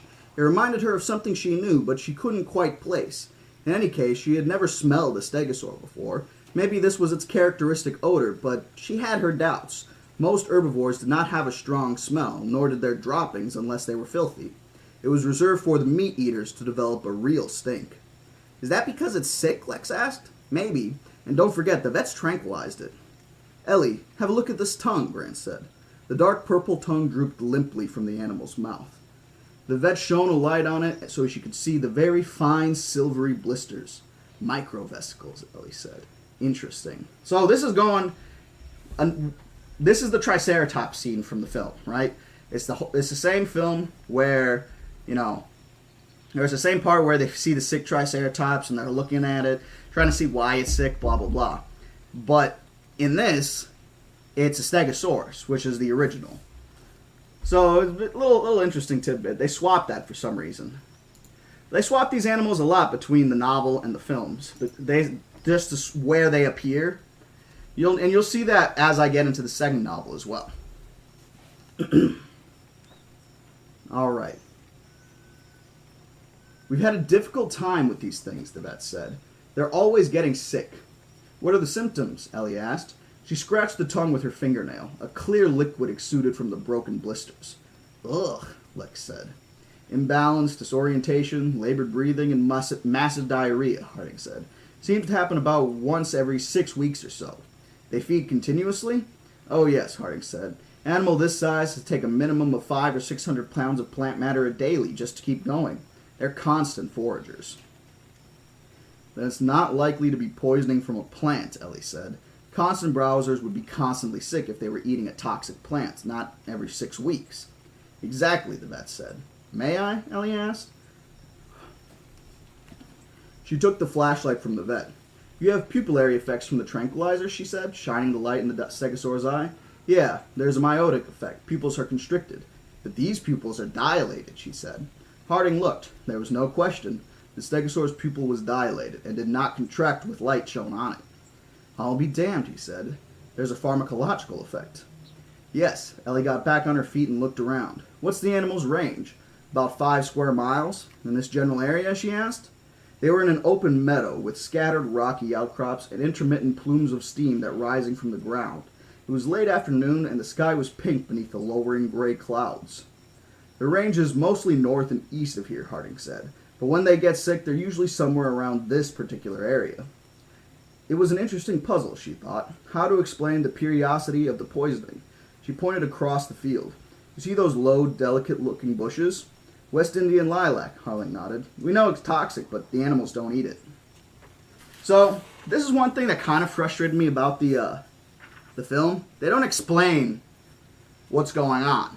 They just kind of hint that the lilac is poisoning the dinosaurs, but they don't explain how the dinosaurs are getting sick if they're not eating it. You know what I'm saying? So, that's another little difference there.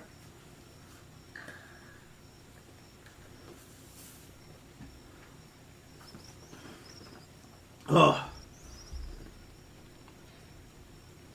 Hello and goodbye to those folks leaving, and hello to the folks who are hopping in. Dinosaur King was awesome. Phil Swift, that is a very good choice. Don't get me wrong, everyone can say what they want about Velociraptor, but it is a classic animal, and they are awesome creatures. Don't let anybody tell you otherwise. Gonna sneak another couple sips of water here.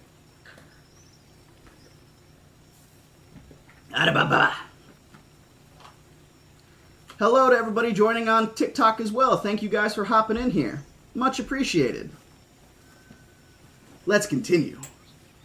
You're sure? Yes, we monitor them on video and I've checked droppings just to be certain. The stegos never eat the lilac bushes. Sorry, hair's getting in the way. Meles asdarac, called Chinaberry or West Indian lilac, contained a number of toxic alkaloids. The Chinese use the plant as a fish poison. They don't eat it, the vet said. Interesting, Ellie said, because otherwise it would have said that this animal shows all the classic signs of meliotoxicity: stupor, blistering of the mucous membranes, and pupillary dilation. She set off toward the field to examine the plants more closely, her body bent over the ground. You're right, she said. Plants are healthy, no signs of being eaten, none at all. And there's the 6-week interval, the vet reminded her. The stegosaurs come here how often? About once a week, he said. Stegos make a slow loop through their home range territory, feeding as they go. They complete the loop in about a week, but they're only sick once every 6 weeks. Correct. This is boring, Lex said. Shh, Tim said. Dr. Sattler's trying to think. Unsuccessfully, Ellie said, walking farther out into the field. Like, come on, Lex. I never understood that. But, I mean, Lex is a kid. Though I definitely understand where people are coming from, that she's annoying in the novel, and I don't disagree. But she's a child, man. Like, there's only so much you can do.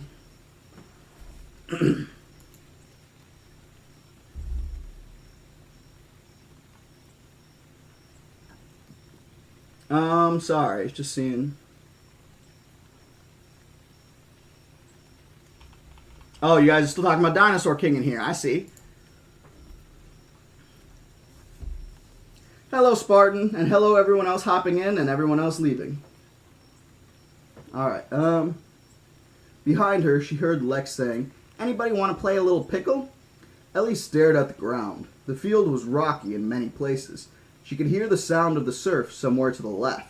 There were berries among the rocks. Perhaps the animals were just eating berries. But that didn't make sense. West Indian lilac berries were terribly bitter. Finding anything? Grant said, coming up to join her. Ellie sighed. Just rocks. We must be near the beach, because all these rocks are smooth, and they're in funny little piles. Funny little piles, Grant said, snapping his attention. All over. There's one pile right there, she pointed. As soon as she did it, she realized what she was looking at. The rocks were worn, but it had nothing to do with the ocean. These rocks were heaped in small piles, almost as if they had been thrown down that way. They were piles of gizzard stones. Many birds and crocodiles swallowed small stones, which collected in a muscular pouch in their digestive tract called the gizzard. Squeezed by the muscles of the gizzard, the stones help crush tough plant food before it reaches the stomach, and thus aided digestion. Some scientists thought dinosaurs also ate gizzard stones. For one thing, dinosaur teeth were too small and too little worn to have been used for chewing food. It was presumed that dinosaurs swallowed their food whole and let gizzard stones break down the plant fibers. Not true for every dinosaur, only true for specific dinosaurs. I don't believe Stegosaurus is one of them, but I'm not positive.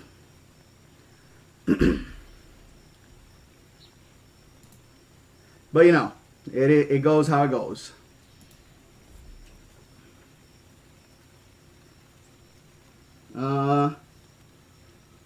And some skeletons had been found with associated pile of small stones in the abdominal area, but it had never been verified, and Grant cut her off. Gizzard stones, he said. I think so, yes. They swallow these stones, and after a few weeks the stones are worn smooth, so they regurgitate them, leaving this little pile and swallow fresh stones. And when they do, they swallow the berries whole as well, and get sick. I'll be damned, Grant said. I'm sure you're right. He looked at the pile of stones, brushing through them with his hand, following the instinct of a paleontologist. And then he stopped. Ellie, take a look at this. Now, once again, this is a huge part of this novel, so get ready. Well, okay, maybe not necessarily this direct part, but what's coming after. This next little bit is just Malcolm being Malcolm. Put it there, babe, right in the old mitt, Lex cried, and Gennaro threw the ball at her. She threw it back so hard that his hand stung. Take it easy, I don't have a glove. You wimp, she said contemptuously. Annoyed, he fired the ball at her and heard it smack in the leather. Now that's more like it, she said. Standing by the dinosaur, Gennaro continued to play catch as he talked to Malcolm. How does this sick dinosaur fit into your theory? It's predicted, Malcolm said. Gennaro shook his head. Is anything not predicted by your theory? Look, Malcolm said, it's nothing to do with me. It's chaos theory. But I notice nobody is willing to listen to the consequences of the mathematics. But they do imply very large consequences for human life. Much larger than Heisenberg's principle or Gödel's theorem, which everybody rattles on about. These are actually rather academic considerations, philosophical considerations. But chaos theory concerns everyday life. Do you know why computers were first built? No. Burn it in there, Lex yelled. Computers were built in the late 1940s because mathematicians like John von Neumann thought if you had a computer, a machine to handle a lot of variables simultaneously, you'd be able to predict the weather. Weather would finally fall to human understanding. And men believed that dream for the next 40 years. They believed that prediction was just a function of keeping track of things. If you knew enough, you could predict anything. That's been a cherished scientific belief since Newton. And chaos theory throws it right out the window. It says that you can never predict certain phenomena at all. You can never predict the weather more than a few days away. All that money that's been spent on long-range forecasting, about $500 million in the last few decades, is money wasted. It's a fool's errand. It's pointless to try to turn lead into gold. We look back at the alchemists and laugh at what they were trying to do, but future generations will laugh at us the same way. We've tried the impossible and spent a lot of money doing it. Because, in fact, there are great categories of phenomena that are inherently unpredictable. Which I kind of agree with to a degree. Chaos says that? Yes, and it's astonishing how few people care to hear it, Malcolm said. I gave all this information to Hammond long before he broke ground on this place. You're going to engineer a bunch of prehistoric animals and set them on an island? Fine. A lovely dream. Charming. But it won't go as planned. It's inherently unpredictable, just as the weather is. You told him this? Yes, and I also told him where the deviations would occur. Obviously, the fitness of the animals and the environment was one area. The stegosaur is 100 million years old. It isn't adapted to our world. The air is different. The solar radiation is different. The land is different. The insects are different. The sounds are different. The vegetation is different. Everything is different. The oxygen content is decreased. This poor animal is like a human being at 10,000 feet altitude. Listen to him wheezing. In the other areas? Broadly speaking, the ability of the park to control the spread of life forms. Because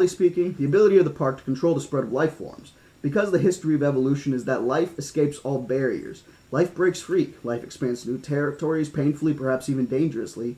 But life finds a way. Malcolm shook his head. I don't mean to be philosophical, but there it is. There you guys go. There's your famous Malcolm line. I know everybody loves that line. That's probably most people's favorite Ian Malcolm quote. For your pleasure. Gennaro looked over. Ellie and Grant were across the field waving their arms and shouting. Back in the control room, "Did you get my Coke?" Dennis Nedry asked as Muldoon came back into the control room. Muldoon didn't even bother to answer. He went directly to the monitor and looked out at what was happening. Over the radio, he heard Harding's voice saying, "Estego, finally, handle, on, now." He's cutting in and out. "What's that about?" Malcolm said. "They're down by the little south point," Merle said. "That's why they're breaking up a little. I'll switch them to another channel, but they found out what's wrong with the Stegos. Eating some kind of berry." Hammond nodded. "I knew we'd solve that sooner or later." "It's not very impressive," Gennaro said. He held the white fragment to the no larger than a postage stamp, up on his fingertip in the fading light. "You sure about this, Alan?" "Absolutely sure," Grant said. "What gives it away is the patterning on the interior surface and the interior curve. Turn it over and you will notice a faint pattern of raised lines, making roughly triangular shapes." "Yeah, I see 'em." "Well, I've dug out 2 eggs with patterns like that at my site in Montana. You're saying that this is a piece of a dinosaur eggshell?" "Absolutely," Grant said. Harding shook his head. "These dinosaurs can't breed." "Evidently they can," Gennaro said, showing him the piece. "That must be a bird egg. We have literally dozens of species on the island." Grant shook his head. "Look at the curvature. That shell is almost flat. That's from a very big egg. And notice the thickness of the shell. Unless you've got ostriches on the island, it's a dinosaur egg." "But they can't possibly breed," Harding insisted. "All the animals are female." "All I know," Grant said, "is that this is a dinosaur egg." Malcolm said, "Can you tell us the species?" "Yes," Grant said. "It's a velociraptor egg." And that brings us to Control, where we will take another quick break here. I'm sorry for taking so many breaks. It just gets hot in this thing, man.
Back into the live scene here. Let me just make sure everything looks good on Twitch's end too. Holy cow, Pinky Winkles gave 2 more subs. That is insane. That is awesome. Pinky, get a couple more dubs for Pinky. Like, holy cannoli, guys. Pinky, you are amazing. Thank you so very much. Yeah, for real. This is the first hype train we've got going here in the Twitch. That's awesome, man. I can't tell you how much I appreciate that. Major W's for Pinky. Fair warning, we've got an ad about to start here on Twitch. I'm sorry about that. It just gave me the notification. So at least I can warn you guys about this one. So you know what? If Twitch is about to have that, give me 1 second. Let me just... Oh, did you do it again? Phil Swift, no way. Y'all are going insane in here. Thank you so much. Phil Swift / Spectre. Again, W's for Phil Swift / Spectre. You're helping out so very much. I can't tell you, like, I wouldn't be able to grow without folks like you. I appreciate you so very much, Pinky, and you, Phil. Thank you. Thank you. Thank you.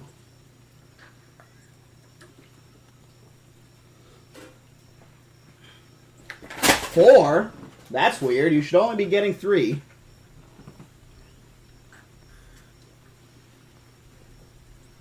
Alright. I'm sorry. Yes, subscribers get no advertisements, I believe. But yeah, if you're a sub, I don't think you get any ads, if I remember correct. But yeah, Pinky, thank you so very much. Like, I don't think I can express that enough. Pinky, Phil Swift, both of you guys today have been... thank you so much.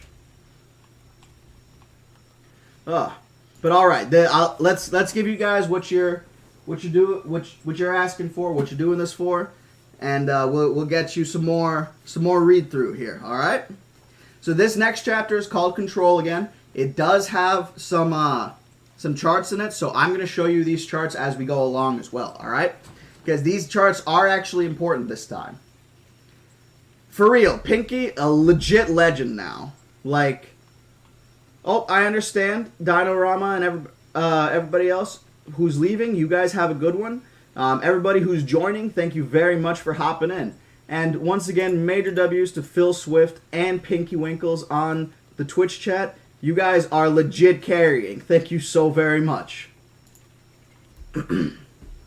All right. So again, next chapter is called Control once again. Absolutely absurd, Hammond said in the control room, listening to the report over the radio. It must be a bird egg. That's all it can be. The radio crackled, and he heard Malcolm's voice. Let's do a little test, shall we? Asked Mr. Arnold to run one of his computer tallies. Now? Yes, right now. I understand you can transmit it to the screen in Dr. Harding's car. Do that too, will you? No problem, Arnold said. A moment later, the screen in the control room printed out this chart. So... this chart is showing all the dinosaurs, how many dinosaurs you expect to find, and how many dinosaurs the computer system found. So, let me make sure you guys on Twitch and YouTube can see this too. This first one here. So the dinosaurs, the number you expect to find, the number actually found, and then the version. Holy cannoli, Phil, you're also carrying, man. You can't say Pinky's not the only one carrying, because Phil just gifted a couple more subs too, it looks like. Holy crap, man. Phil's going insane here. Phil, thank you so much. Phil / Spectre. We hit Hype Train level 3? Holy crap. W Pinky, W Phil. I can't, that is insane, man. Y'all are too kind to me. Way too kind. Like, I'm glad chat's picking up on this because holy cannoli. Bro, you're going insane! What are you doing? I appreciate it. I'm just like incredulous. You know what I mean? Like, this is nuts. Phil! Pinky! Y'all are going insane here. I don't even know, like, I want to keep reading, but like I feel obligated to like thank you guys.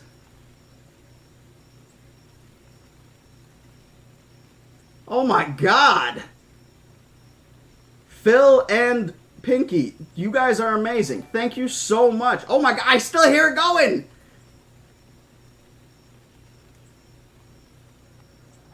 Holy crap. Yo, what? You guys are insane. Thank you so much.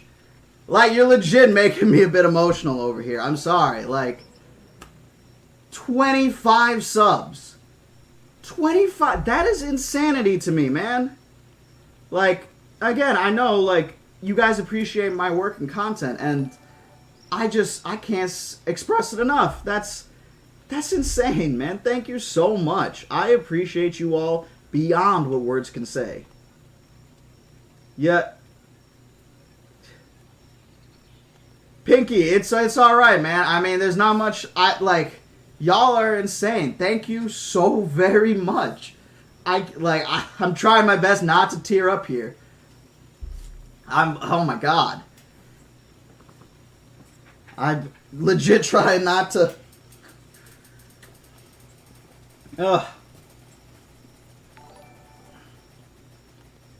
Yo, y'all. These guys are going insane over in Twitch. Yeah, for real. Pinky, Phil, you're both W's. Like, I don't care what either of y'all say. Y'all are amazing.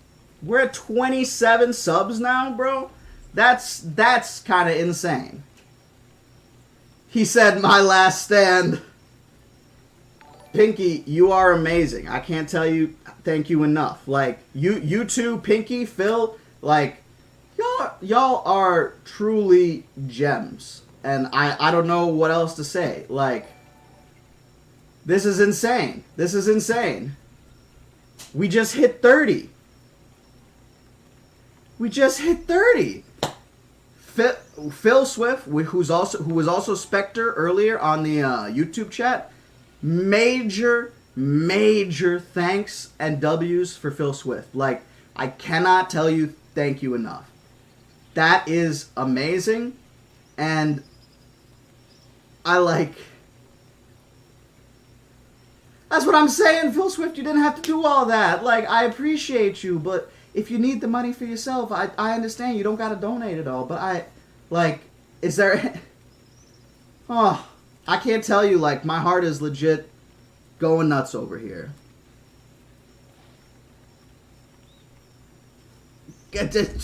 God dang it, Gorilla Glue. You had to come onto the TikTok too. Phil, Pinky, major W's again for both of them. Like, they just did, thank you. Thank you so much. I can't tell you thank you enough. Okay. I gotta stop tearing up here, and I gotta get back to reading this book. But, like, oh my god, y'all. Thank you so much. I can't tell you thank you enough. That's insane. Phil, you don't have to. You've done more than enough. I can't express how much I appreciate you and Pinky. Like, you've done more than enough. You don't have to do any more. Like, I'm already in shock at how much you already did. Thank you, and I just hope you enjoy the rest of the stream. Sorry, folks. I'm getting a little emotional here, but I thank you guys so very much.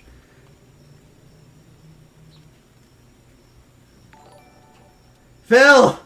Relax! Chill! He's going again!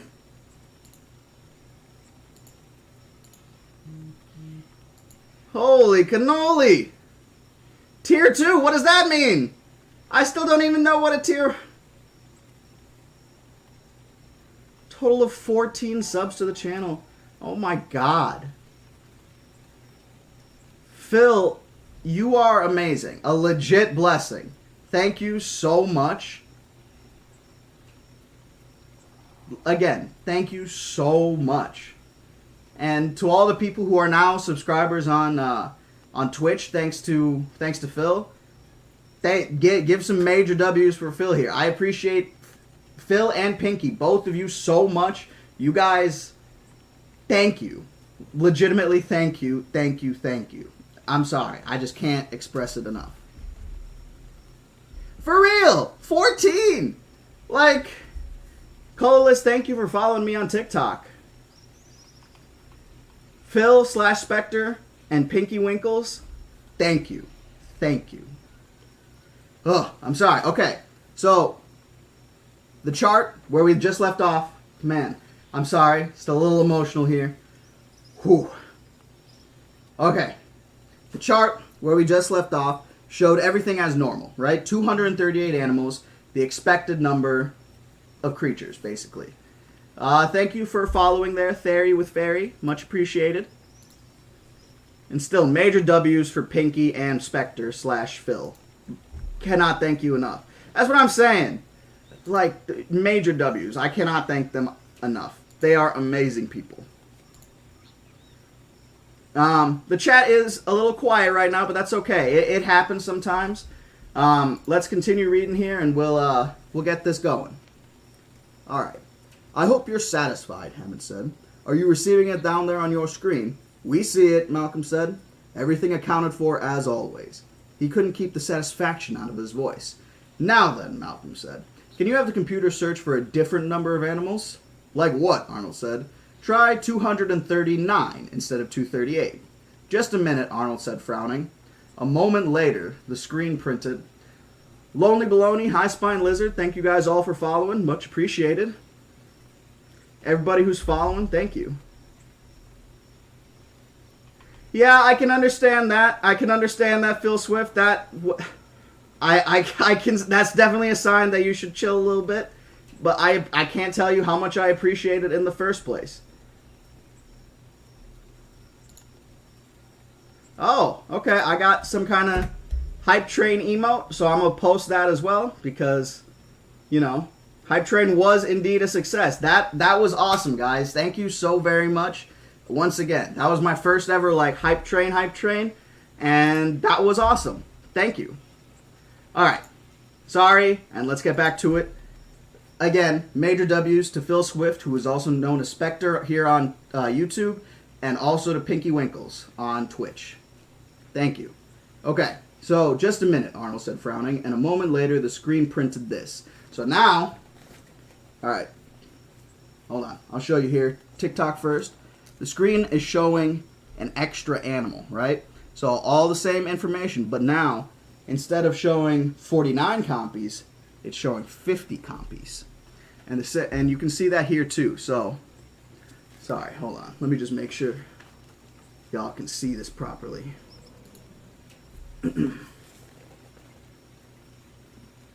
So it's showing 50 compies now, where before it was showing 49. And it's increased the number of animals in the first place. Ooh, sorry. Still like reeling from all that because I still can't thank Phil and Pinky enough. Y'all are amazing. Like legitimately amazing.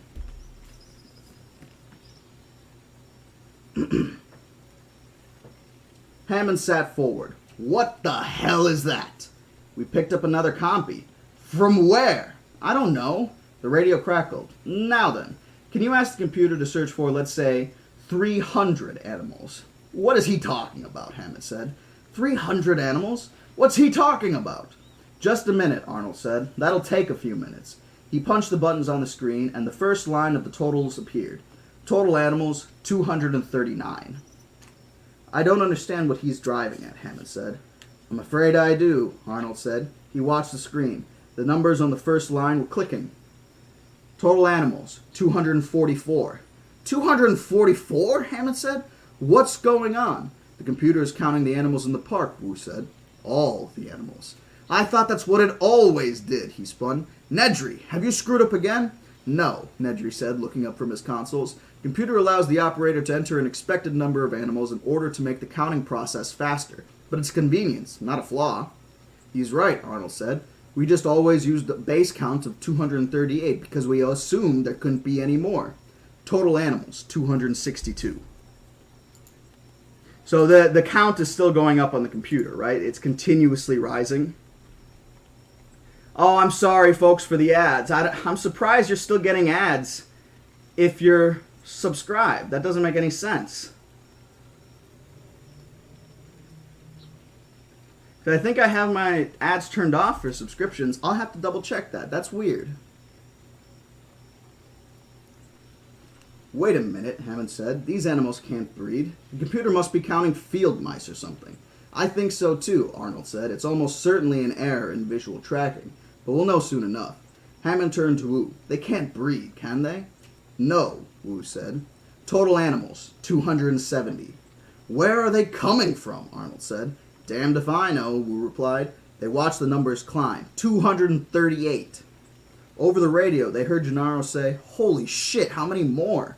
And they heard the girl say, I'm getting hungry. When are we going home? Pretty soon, Lex. On the screen, there was a flashing error message. Error. Search parameters, 300 animals not found. An error, Hammond said, nodding. I thought so. I had the feeling all along there must be an error. But a moment later, the screen printed, and it showed 292 animals. So it's picking up multiple animals of multiple species. I'll just kind of, so once again, TikTok, this is the chart that I'm talking about, right here. And then for YouTube and Twitch, this is the chart I'm talking about here. So it's showing 292 animals instead of the expected 238. And some of the animals include, more compies, more hipsies, but more importantly, instead of 8 raptors like they expected, there are 37 raptors in the park. And that's what this shows here, 37 individual raptors. That is insane to me, you know what I mean? Raptors are some absolutely terrifying animals in these books, and for there to be 37 of them on the island, with only 8 accounted for, that's horrifying. Even if most of them are juveniles and kids, So, the radio crackled. Now you see the flaw in your procedure, Malcolm said. You only tracked the expected number of dinosaurs. You were worried about losing animals, and your procedures were designed to advise you instantly if you had less than the expected number.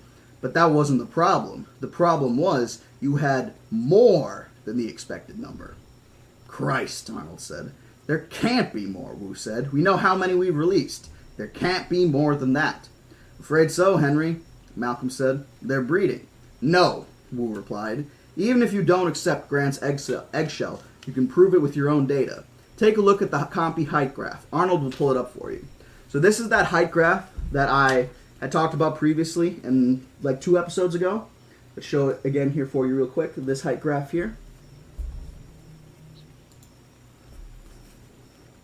This one right here, the top one. We'll get to the bottom one afterwards, but the top one is the one that matters right now. Notice anything about it? Malcolm said. It's a Gaussian distribution, Wu said. Normal curve.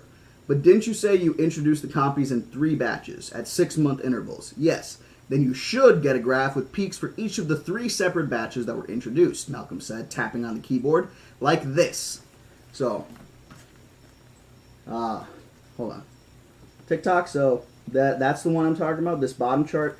So this is a normal, healthy population, but they released 3 different batches of compies, giving us a separated chart.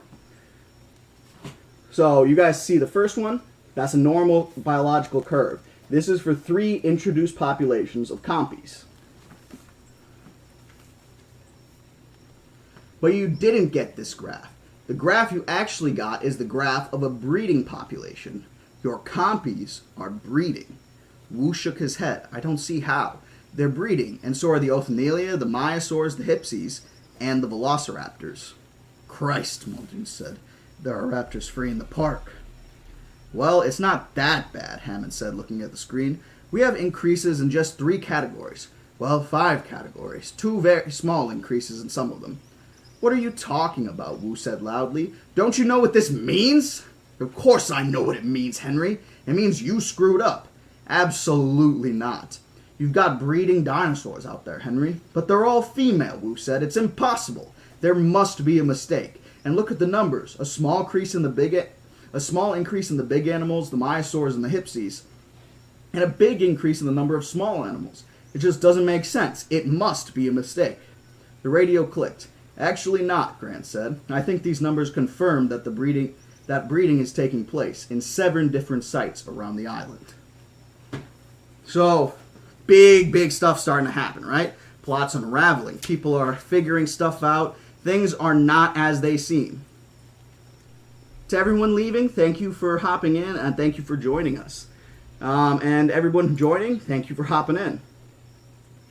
Spectre, oh my god, man, you're going insane here. Thank you very much for the donation. Give me some more W's for Spectre. So, while I'm wearing the mask, I don't wear glasses, but I have actually recently gotten glasses because I recently found out I have astigmatism. So, I have glasses for when I go driving at nighttime, and if I spend too long in front of a screen, I should be wearing these glasses. But, I don't always do it. When I'm in the mask kind of blocks a lot of the light through the mouthpiece here, so I don't wear the glasses while I'm wearing the mask. But yeah, I do in fact have a pair of glasses. They're legitimately brand new glasses too. I didn't have glasses for the longest time. But yeah, major W's for Spectre. Oh, I got a little notification. What was that notification? Oh, it was your donation. Well, once again, thank you, Spectre. Much appreciated. Spectre/Phil Swift.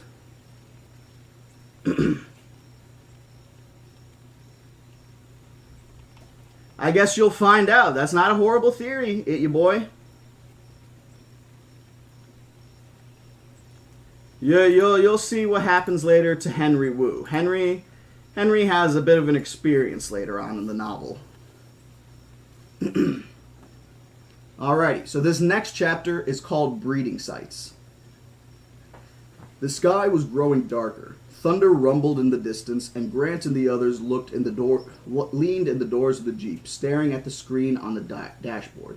Breeding sites? Wu said over the radio. Nests, Grant said. Assuming the average clutch is 8 to 12 hatching eggs, this data would indicate that Compies have the 2 nests. The Raptors have 2 nests as well, and the Othies have 1 nest. And the Hypsies and the Mayas have 1 nest each. Where are these nests? Well, we'll have to find them, Grant said. Dinosaurs build their nests in secluded places. But why are there so few big animals, Wu said. If there is a Maya nest of 8 to 12 eggs, then there should be 8 to 12 new Mayas, not just 1. That's right, Grant said, except that the raptors and the Compies that are loose in the park are probably eating the eggs of the bigger animals, or perhaps eating the newly hatched young as well. But we've never seen that, Arnold said over the radio. Raptors are nocturnal. Is anyone watching the park at night? There was a long silence. I didn't think so, Grant said. It still doesn't make sense. You can't support 50 additional animals on a couple of nests and eggs. No, Grant said. I assume they're eating something else as well. Perhaps small rodents, mice and rats? There was another silence. Let me guess, Grant said. When you first came to the island, you had a problem with rats. But as time passed, the problem faded away without any incident. Yes, that's true. And you never thought to investigate why? Well, we just assumed, Arnold said. Look, Wu said. The fact remains, all the animals are female. They can't breed. Oh, sorry. They can't breed. Grant had been thinking about that, and he had recently learned of an intriguing West German study on and that he suspected held the answer. When you made your dinosaur DNA, Grant said, you were working with fragmentary pieces, is that right? Yes, Wu said, of course. In order to make a complete strand, were you ever required to include DNA fragments of other species? Occasionally, yes. It's the only way to accomplish the job. Sometimes we include avian DNA from a variety of birds, and sometimes reptilian DNA. Any amphibian DNA? Specifically, frog DNA. Possibly. I'd have to check. Check, Grant said, and I think you'll find that the That holds the answer. Malcolm seemed curious. Frog DNA? Why frog DNA?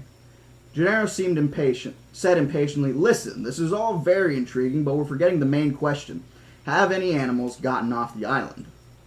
Grant said, well, we can't tell from this data. Then how are we going to find out?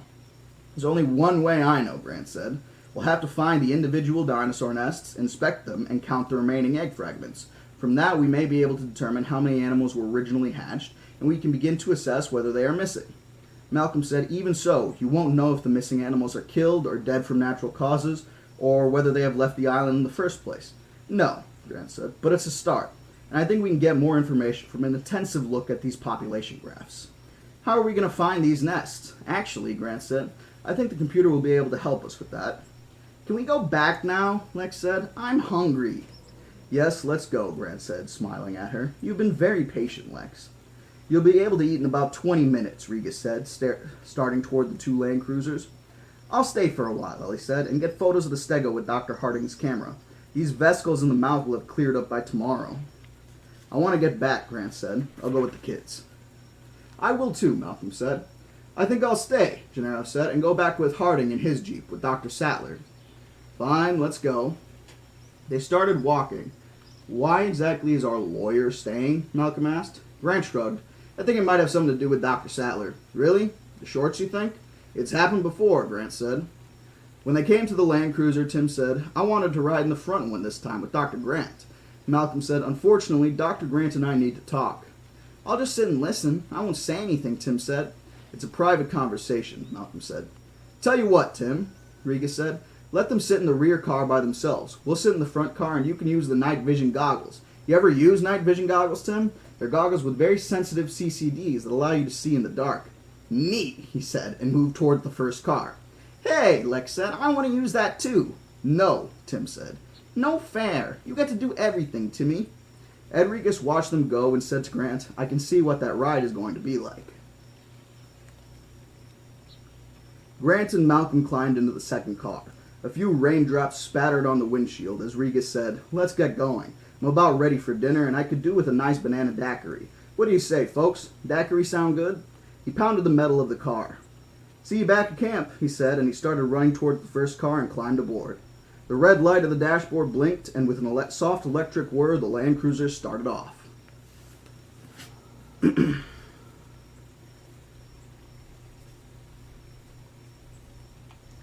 I ain't seen what's going on in the chat, but it sounds like people are wilding in the chat. Not entirely sure. I agree. It would have been cool to let Tim sit in their car, but we wouldn't get the iconic scene we get later if they didn't. And you'll see why. You'll see why. Trust you me. Just give it a second. Ooh. Sorry. Little spicy underneath this mask. I understand, folks in the TikTok chat. I hope you guys enjoyed and had a great time. So if you leave, I hope you have a great day. But for those of you who are joining and hopping in, I hope you guys are enjoying.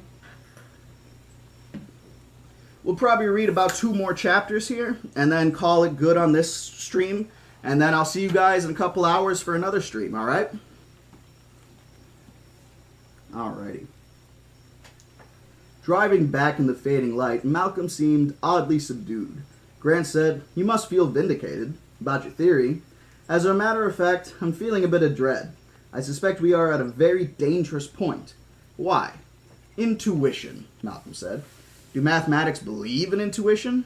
Or do mathematicians believe in intuition? Absolutely. Very important intuition. Actually, I was thinking of fractals, Malcolm said. You know about fractals? Grant shook his head. Not really, no. Fractals are a kind of geometry associated with a man named Mandelbrot.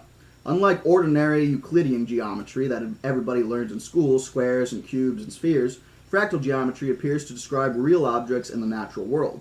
Mountains and clouds are fractal shapes, so fractals are probably related to reality. Somehow.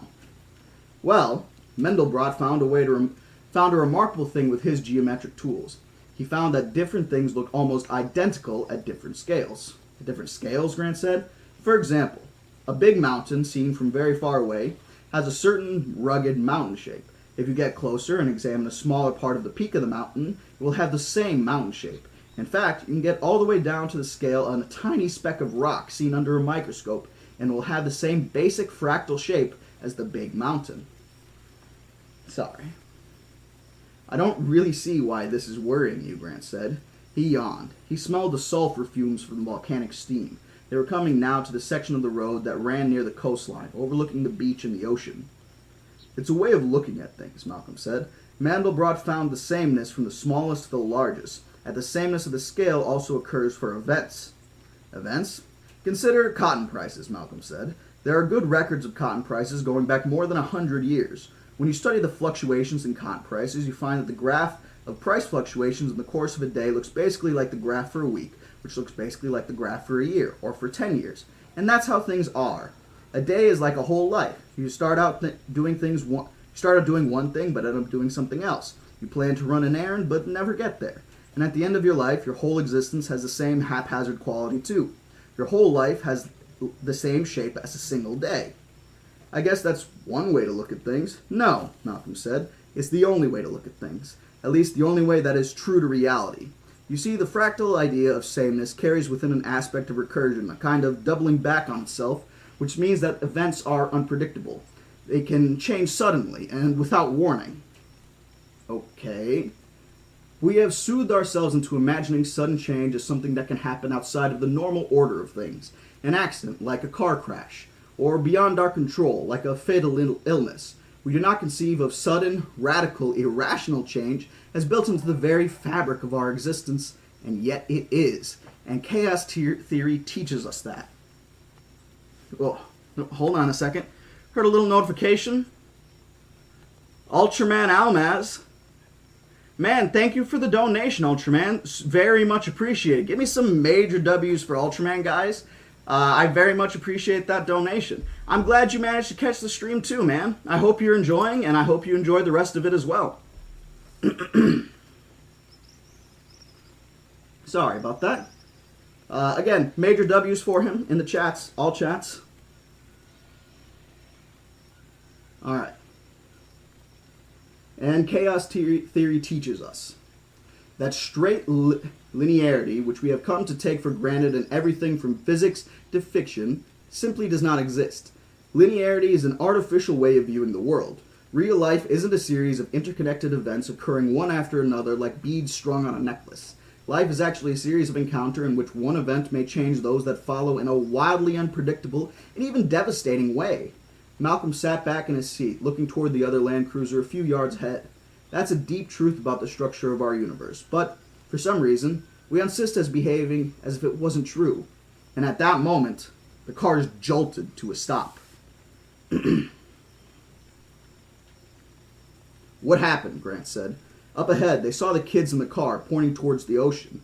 Offshore, beneath lowering clouds, Grant saw the dark outline of the supply boat making its way back towards Punta Neras. Why have we stopped? Malcolm said. Grant turned on the radio and heard the girl saying, "Look there, Timmy, you see it? You see it, it's there." Malcolm squinted at the boat. They talking about the boat? Apparently. Ed Regas climbed out of the first car and came running back to their car window. "I'm sorry," he said, "but the kids are all worked up. Do you have binoculars here? For what?" The little girl says she sees something on the boat. Some kind of animal. Dun dun dun! Definitely something people should actually be worried about. That Malta DLC is awesome, Devoured. If you guys don't play Jurassic World Evolution, always recommend it. A very fun game. I enjoy it every single time. Alright, back to it. Grant grabbed the binoculars and rested his elbows on the window ledge of the Land Cruiser. He scanned the long shape of the supply ship. It was so dark it was almost a silhouette as he watched the ship's running lights come on, brilliant in the dark purple twilight. "Do you see anything?" Regas asked. "No," Grant said. "They're low down," Lex said. "Look low down." Grant tilted the binoculars down, scanning the hull just above the waterline. The supply ship was broad-beamed with a splash flange that ran the length of the ship. But it was quite dark now, and he could hardly make out details.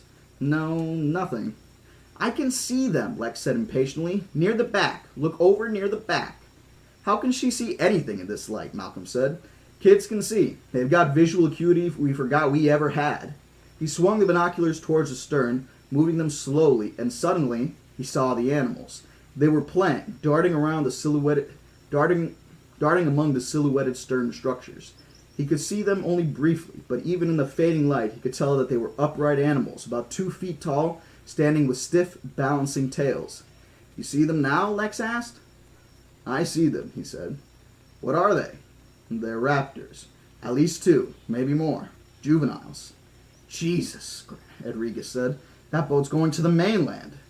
Malcolm shrugged. Don't get excited. Just call the control room and tell them to recall the boat. Ed Regis reached in and grabbed the radio from the dashboard. They heard hissing static and clicks as he rapidly changed channels. There's something wrong with this one, he said. It's not working. He ran off to the first Land Cruiser. They saw him duck into it, and they looked back at him.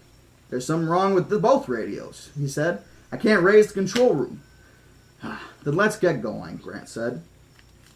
In the control room, Muldoon stood before the big windows that overlooked the park.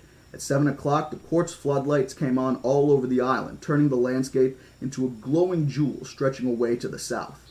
This was his favorite moment of the day. Also, let's be real. Just like Regis earlier, Muldoon with this, pretty real, pretty awesome.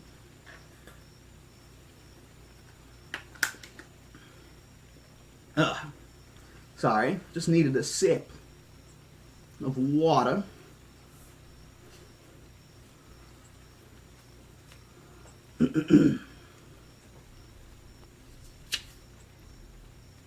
He heard the crackle of static from the radios. The Land Cruisers have started again, Arnold said. They're on their way home. But why did they stop, Hammond said. And why can't we talk to them? I don't know, Arnold said. Maybe they turned off their radios in the car? Probably the storm, Muldoon said. Interference from the storm. They'll be here in 20 minutes, Hammond said. Better call down and make sure the dining room is ready for them. Those kids are going to be hungry. Arnold picked up the phone and heard a steady, monotonous hiss. What's this? What's going on? Jesus, hang that up, Nedry said. You'll screw up all the data stream. You've taken all the phone lines? Even the internal ones? I've taken all the lines that communicate outside, Nedry said, but your internal line should still work. Arnold punched console buttons one after another. You hear nothing but hissing on all the lines. Looks like you've got them all. Sorry about that, Nedry said. I'll clear a couple up for you at the end of the next transition, in about 15 minutes, he yawned. Looks like a long weekend for me. I guess I'll go get that Coke now. He picked up his shoulder bag and headed for the door. Don't touch my console, okay? The door closed. What a slob, Hammond said. Yeah, Arnold said, but I guess he knows what he's doing. Which, I guess he does, in a sense. Along the side of the road, man, Spectre, God, thank you so much. Another W for Spectre for the donations. Thank you beyond what I can say for donating, Spectre. Thank you for the $5. 5 gifted, much appreciated. As for a face reveal, I don't know. Maybe I will do it at some point in the future. But I would rather not reveal my face if at all possible. So, maybe if there's some reason I will in the future for charity or something like that, something along those lines, that would ideally be where I would do it, like maybe a charity stream or something like that, or charity videos, that kind of thing. So, if there's any charity organizations who would like some help, I would be more than happy to do charity streams and stuff like that. But otherwise, maybe once we pass 1 million, we'll figure out some kind of event, and maybe I'll do it then. But if I can, honestly, I'd like to keep my privacy to some degree.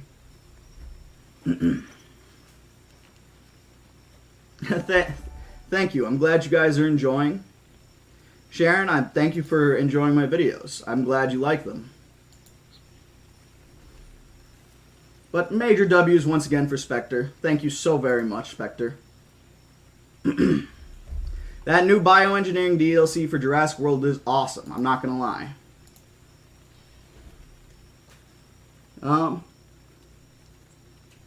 Spectator, god dang, man. Another $2? That's your 10th donation just on YouTube. Not even including all the gifts you were doing earlier. Man, you must be rolling in it, bro. Thank you so very much. Guys, again, Major W's for Spectre. I cannot thank you enough. That is awesome. And Gear Check, thank you for subscribing. Much appreciated. Alright, my apologies. Let's get back into it. Thank you once again, Spectre. I can't thank you enough. Spectre/Phil. Just in case people weren't sure. Spectre/Phil Swift. They're the same person, just one's on YouTube, one's on Twitch. I appreciate him either way. He's a literal gem. Or she. I don't know if you're he or she, but I assume if you got a name like Spectre and Phil Swift, I'm assuming you're a dude. I'm just saying.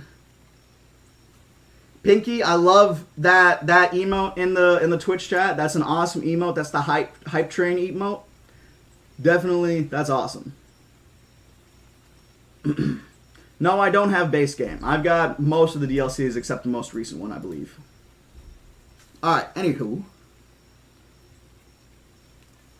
Along the side of the road, clouds of volcanic steam misted rainbows in the bright quartz lights. Grant said into the radio, "How long does it take for the ship to reach the mainland?"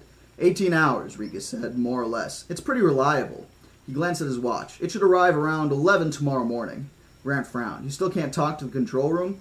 "Not so far." "How about Harding? Can you reach him?" "No, I've tried. He may have turned his radio off."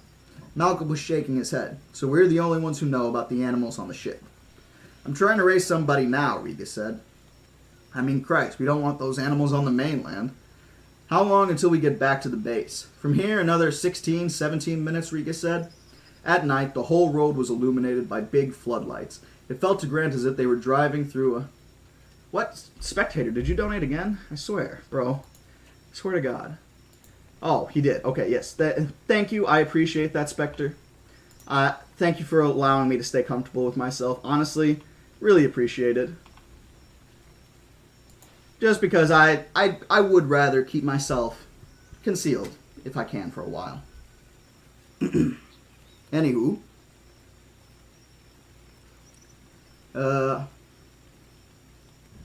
Large raindrops spattered the windshield. Grant felt the Land Cruiser slow and then stop.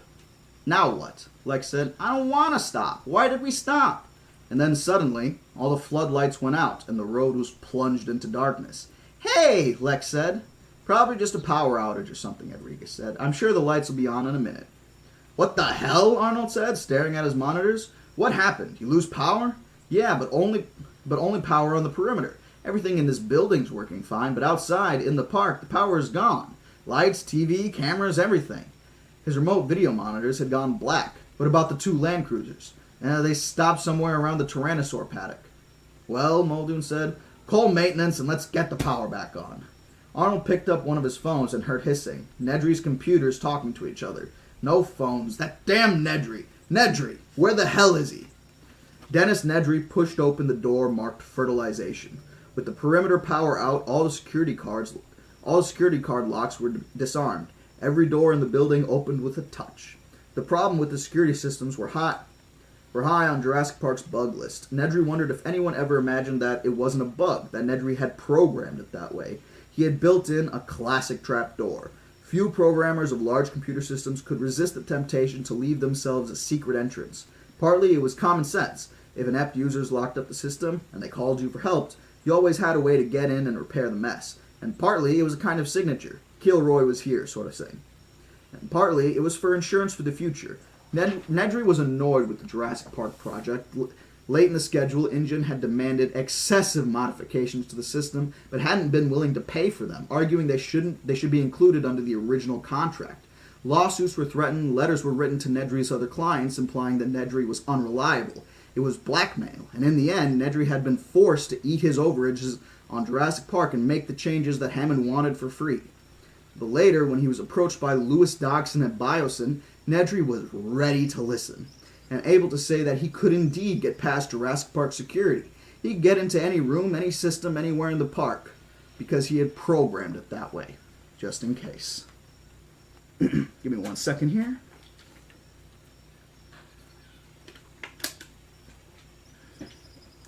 That's going to be for the next stream, Cinders.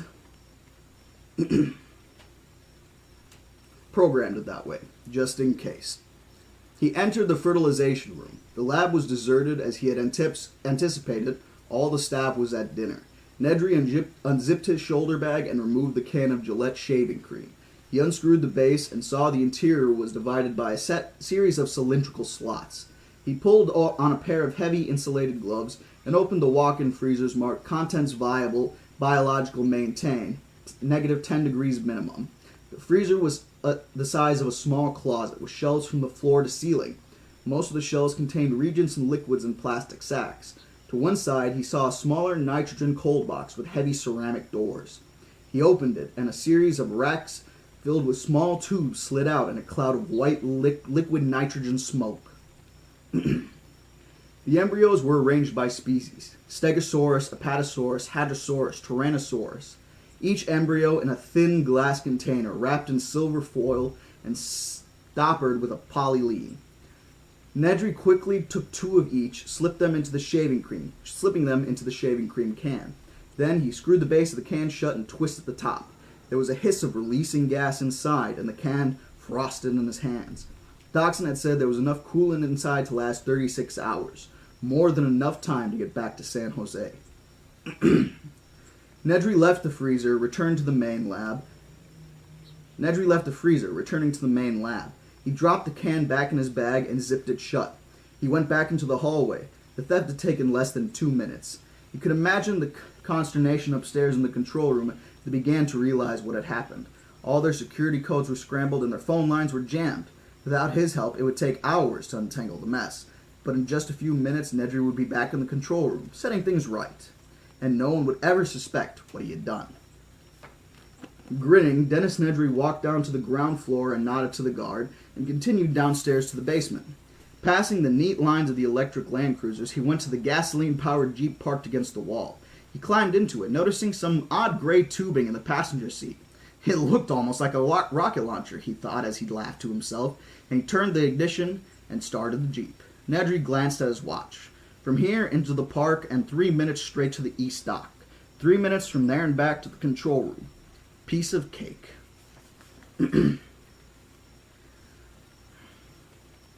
Damn it, Arnold said, punching buttons on the console. It's all screwed up. Muldoon was standing at the windows, looking out at the park. The lights had gone out all over the island, except in the immediate area around the main buildings. He saw a few staff personnel hurrying to get out of the rain, but no one seemed to realize anything was wrong. Muldoon looked over at the visitor lodge, where the lights burned brightly. Uh-oh. We have trouble, Arnold said. What's that? Muldoon said. He turned away from the window so he didn't see the Jeep drive out of the underground garage and head east along the maintenance road into the park. That idiot Nedry turned off the security systems, Arnold said. The whole building's opened up. None of the doors are locked anymore. I'll notify the guards, Muldoon said, and that's the least of it. When you turn off the security, you turn off all the peripheral fences as well. The fences? Muldoon said. The electrical fences. They're off, all over the island. You mean, Arnold said. That's right. The animals can get out. Arnold lit a cigarette. Probably nothing will happen, but you never know. Muldoon started towards the door. I better drive out and bring the people in those 2 Land Cruisers, just in case. Muldoon quickly went downstairs to the garage. He wasn't really worried about the fences going down. Most of the dinosaurs had been in their paddock for 9 months or more, and they had brushed up against the fence more than once, with notable results. Muldoon knew how quickly animals learn to avoid shock stimuli.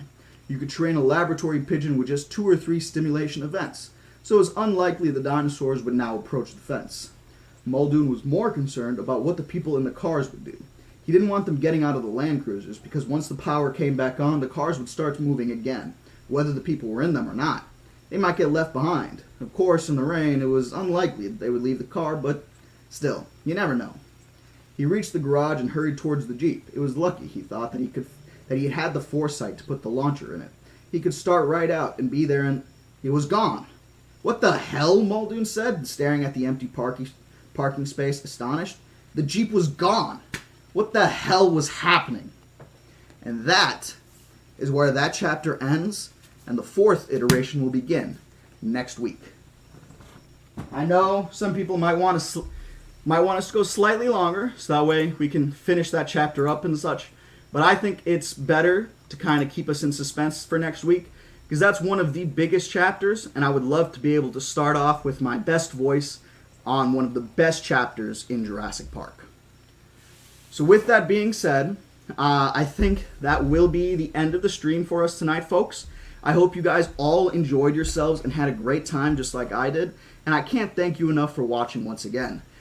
Phil Swift, Pinky, everybody else who donated, thank you guys all so very much. I don't think I can thank you enough. You guys are genuinely amazing people, and I'm so glad you guys have been watching and just enjoying my content. Thank you very much for being fans of mine. And remember to be good people, have a fantastic day, and I'll see you guys in the next one.